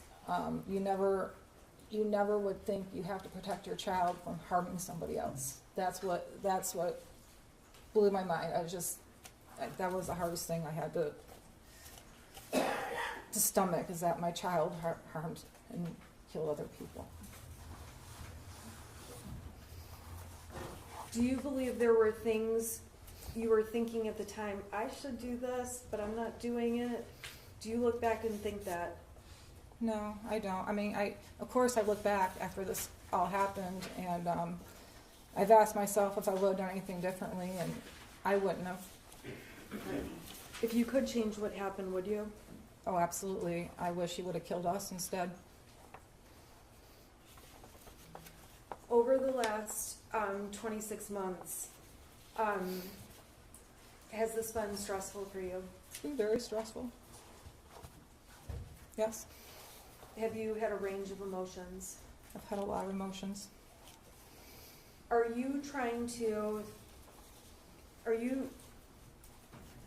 Do you believe you are the victim here? I don't want to say that I'm a victim, because I do not want to disrespect those families that truly are the victims on this. But we did lose a lot. Okay. You've lost everything. We did. I'm gonna have you, come back tomorrow morning at 8:30 in the morning, all right? The moment says we have a natural break. I need to instruct you, during the trial, do not read, listen to, or watch any news reports about the case. Under the law, the evidence you must consider to decide the case must meet certain standards. For example, witnesses must swear to tell the truth, and the lawyers must be able to cross-examine them. Because news reports do not have to meet these standards, they could give you incorrect or misleading information that might unfairly favor one side. So to be fair to both sides, you must follow this instruction. Do not go on social media, do not post, do not go on Facebook, do not do research, do not discuss the case with anyone, do not watch the news, do not read a newspaper. You guys have been really great, and we appreciate it. All right, so I'll see you tomorrow at 8:30. Right. All rise for the jury.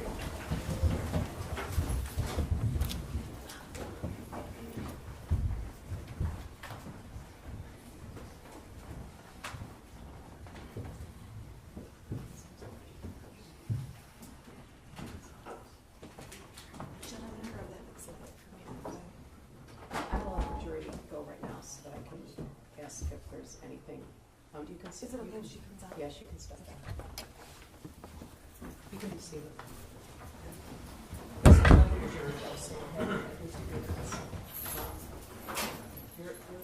to do cross tomorrow Yes. morning. And then, do you know what you're going to do next? I don't. Your Honor, my client and I have a number of witnesses on our list, Okay. and to be quite frank, I'm going to go to meet with her, Okay. or I have arrangements to meet with her. Okay. I have opinions about what we should do. I know that our opinions have not matched, and so we need to have some discussions. Okay. I just don't know who I'm going to be calling based on that. But the prosecution has my list. Okay. It's the same as it's been. Nothing's changed. Okay. I actually have 2 names I can give them that I know I'm not going to call. Judge, shortly before trial, the people filed a notice intended to omit something should the defense counsel assert a privilege, that privilege being attorney-client communication. Questions asked of the defendant, I believe, cause a revisiting of that ruling. Okay, you know what? Meaning that there was a thumbnail photograph recovered off of the defendant's phone from a time period where the police were on scene at 1111 Bellevue in Detroit. The defendant has testified that she was waiting to hear for instructions from Ms. Smith. She can't testify to any communications between herself and her attorney without waiving the privilege. That privilege has been waived.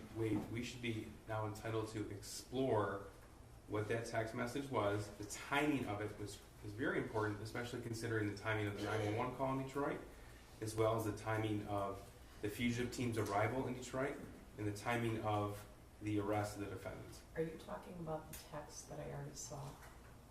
Yes, Judge. The two-word text? Now, but the issue is, when it was seen, it was immediately closed because it was recognized as potential. Okay, I understand that. I guess I'm asking you to be more specific without being more specific. Well, there were three texts, not two words.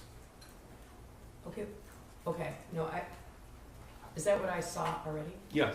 Okay, so I guess a few things come to mind. When I received that, we had a previous motion about this. It's unclear to me whose phone that was. That's just one thing among many other issues. Right, we can't explore it if it's a potential attorney-client communication. So it was never investigated. That's why we brought it to the court's attention and counsel's attention immediately. Your And Honor, that's after consultation actually with the Michigan State Bar Ethics Hotline. So Well, one of the reasons I asked you that is because I know there were 4 phones from there, and 2 of the phones didn't have specific numbers. I don't know if that came from one of the phones that specifically belonged to one of the defendants. That's yes, the answer to that question is yes. okay. Your Honor, if I may, when I was questioning my client, I was asking her what her plan was, what she was planning to do. She said what she was planning to do. I didn't expect that she was going to say, I didn't expect she was going to say anything about me. I thought she was just going to say we were waiting for information, we were waiting to turn ourselves in, waiting for directions, and we had a backup plan. We'll go to court on Novi in the morning. I don't believe she's opened attorney-client privilege as to this topic. And to be honest, I don't even know what they would have. This hasn't been an issue since the beginning of the case. It's not just the privilege, it's also to impeach what we believe to be false testimony. That's important in cross-examination. Your Honor, the prosecution has tried to make me a witness, but I've made arrangements often with law enforcement and prosecution teams to turn my client in. I have never seen. The police are not required to wait. I'm not saying that, but Right. what the police did is they tried to make me a witness. They made police reports with my text messages and tried to turn me into a witness when it's typical for I think they're giving him too much credit. well, for when it's I texted Karen McDonald and said I was representing the Crumbleys. Okay, but On Friday morning, The she police- would not get back to me. she doesn't have to get. I know back to she you, and doesn't. the police do not have to ask you for permission to arrest your client. I completely agree. That's not what I'm suggesting. I'm suggesting that I was waiting for Miss McDonald to work with me to turn her in because she texted me the night Prosecuting before attorney does we'd not work arrange it out. fugitive surrender. We Well, actually had evidence of that. I Sergeant thought- Hendrick as well as Lieutenant Willett. I thought we had professional courtesy going, that we were working together, and then she wouldn't call me back all day. And I said, okay, then we have to go turn you in. I want to turn her into a court. So we went to the Novi, we were going to the Novi court at 8:30 because they do weekend arraignments. Okay, I've heard all of this before, but the thing is, you cannot testify to this. I understand, but I'm saying that the prosecution is trying to make me a witness by having them trying put to keep police within the reports guidelines. together. That's why we had the waiver. This came up from the beginning of the case. There was I concern about that. I agree with you, and Right. I thought the concern was over because they dropped it, and I had to bring it up No, yesterday. they didn't drop it. It's just been dealt with in waivers and motions and things like that. So, you know, if your client raises something, I guess I'd want you to specify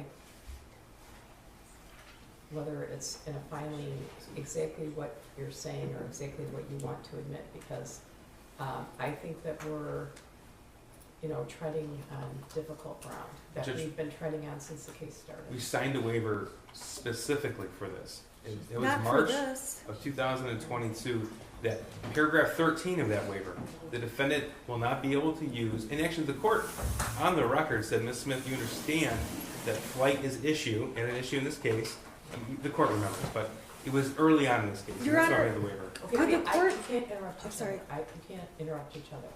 So I guess tell me what you are specifically requesting. So Because- we need, The chronology, because she says she was asleep when the police are hitting the door or whatever it is. yes, it goes into all of that. It goes into all of that. So there's again, this was a thumbnail of a text message that we immediately, the individual at the prosecutor's office who saw it, immediately closed it because he recognized a potential attorney-client material. Before he did, he noticed the timestamp on that. The timestamp is exactly, I think it's actually 2 minutes off of a timestamp from a text message between Ms. Smith and Sergeant Hendrick, where Ms. Smith indicated she cannot get a hold of her client. Now, I want to cross-examine Jennifer Crumbley specifically about that, because she put that an issue in front of the jury. Okay, specifically about whether or not she was in contact with her lawyer. Can you just have a minute? Yeah. I guess one of the problems is you can't use your shield as a sword.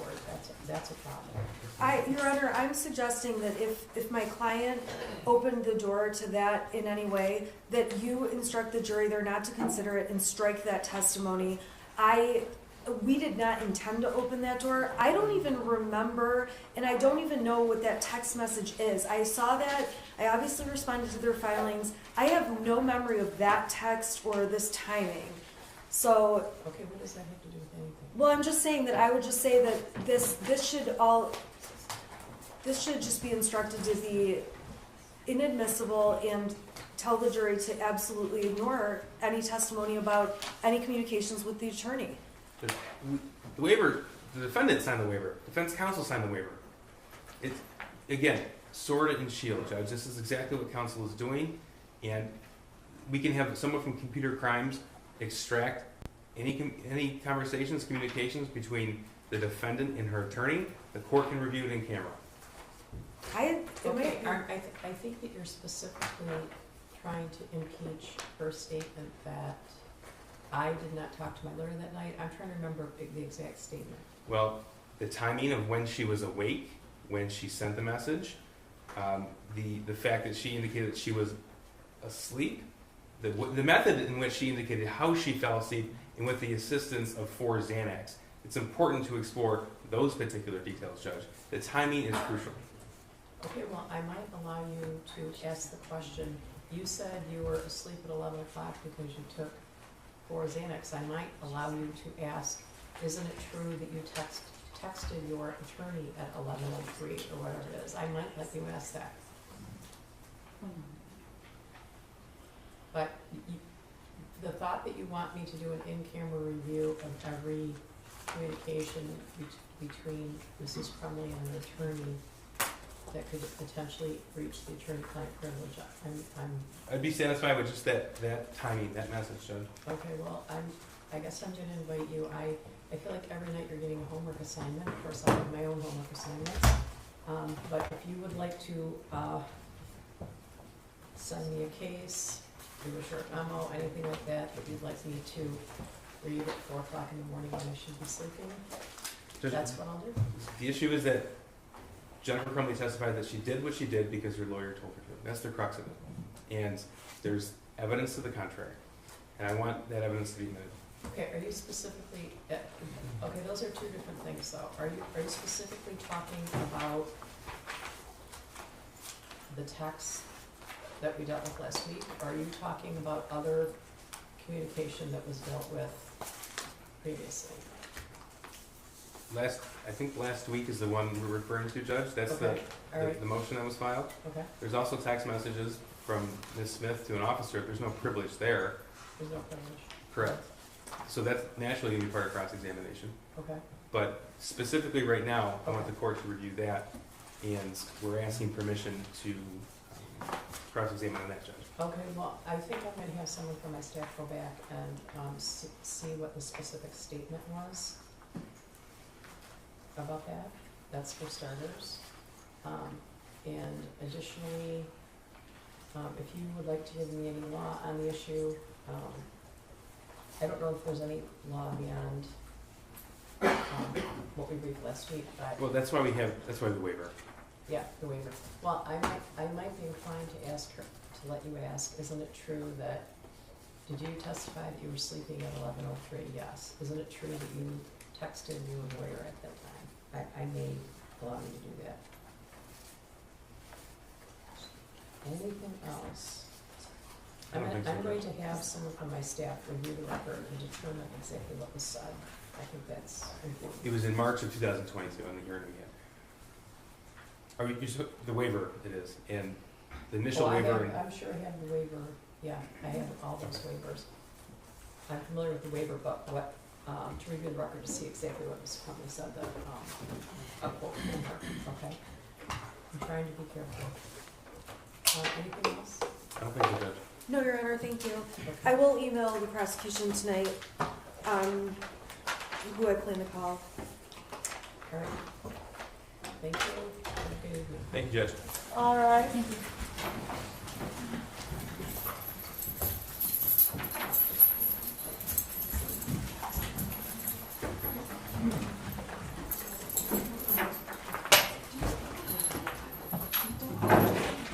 You may be seated.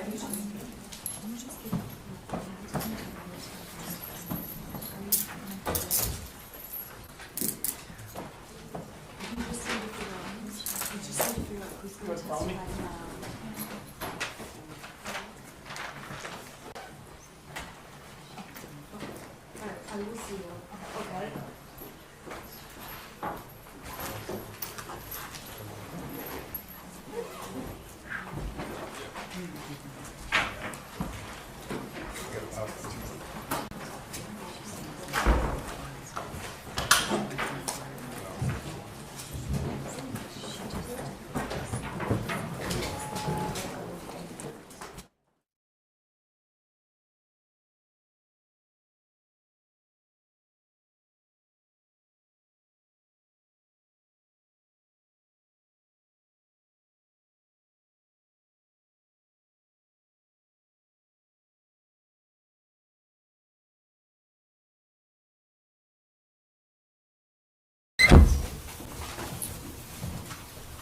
Timothy Willis, TimothyWillis. Go ahead, prosecutor.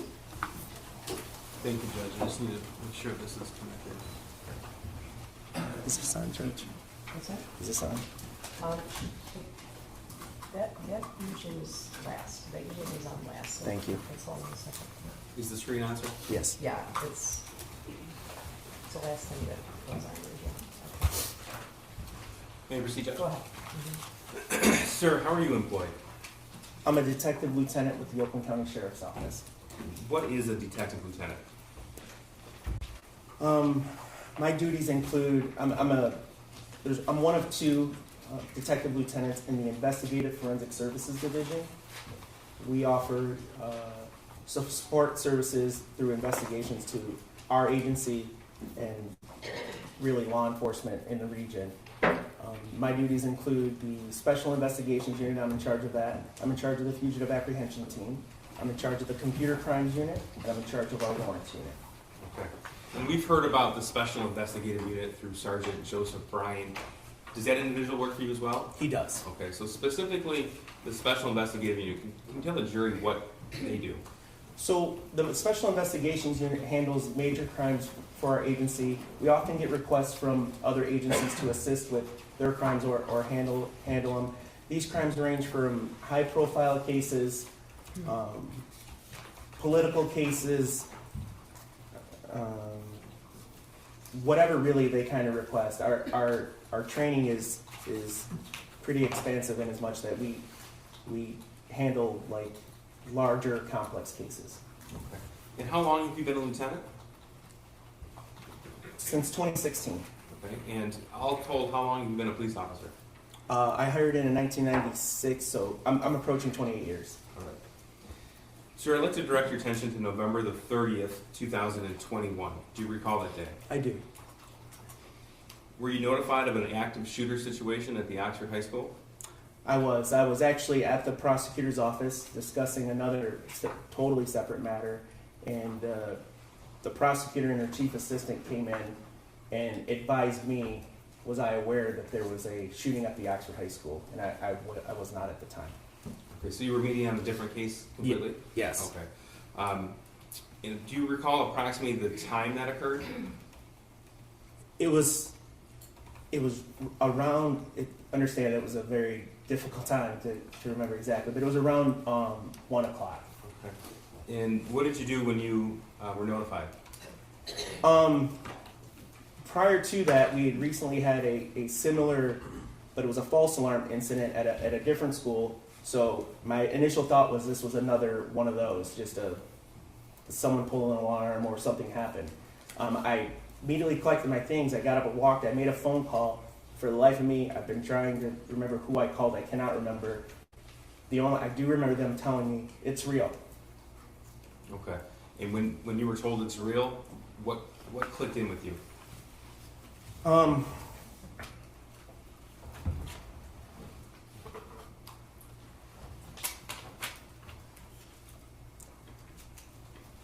went downstairs.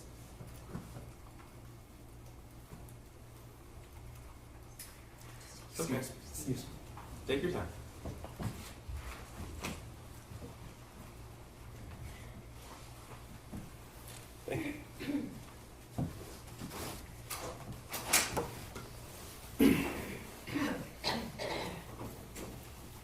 I went downstairs and immediately got in my car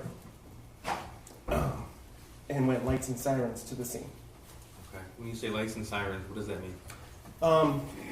My vehicle is an undercover vehicle for all intents and purposes, but it is equipped with lights and sirens to respond to different things. So, police term, we call it coding. It's just like when you see cops racing to the scenes. It was very similar to that, except my car is an undercover type vehicle. Do you recall how long it took you to get there? It was somewhere within 20 minutes, I believe it was. Okay. Do you remember the drive at all? I remember portions of the drive to the scene. If you're familiar with the area, M24, Lapeer Road is the major route that we took to get there. It's the major road to get there, and it was completely lights, sirens, cars, just flooding northbound on Lapeer Road, and it was chaos. Sir, I'm going to show you what's already been admitted as People's 5. This is a map of the Oxford High School. Can you see that on your screen? I can, sir. Okay. Can you tell me what you observed when you first arrived at the school?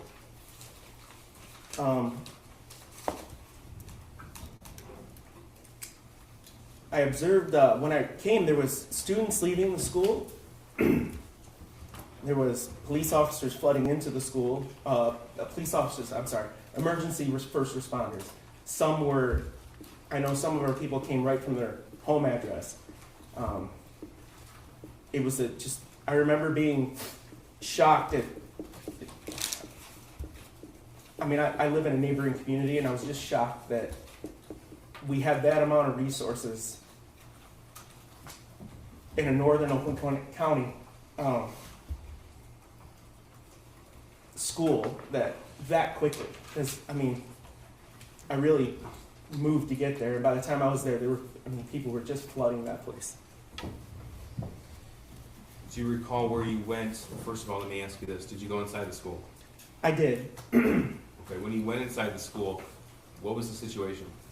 I have no recollection of where I parked exactly, but I know I went in through the front office area. You can see on right there where it says office. Okay. That entrance on the south there. So this would be the main entrance to the school? Yes. Okay. Captain Todd Hill, he was then a lieutenant, had already set up an incident command post, an interior post. Understand, we had a perimeter all secured. We were securing all the doors, no one in and out unless you were law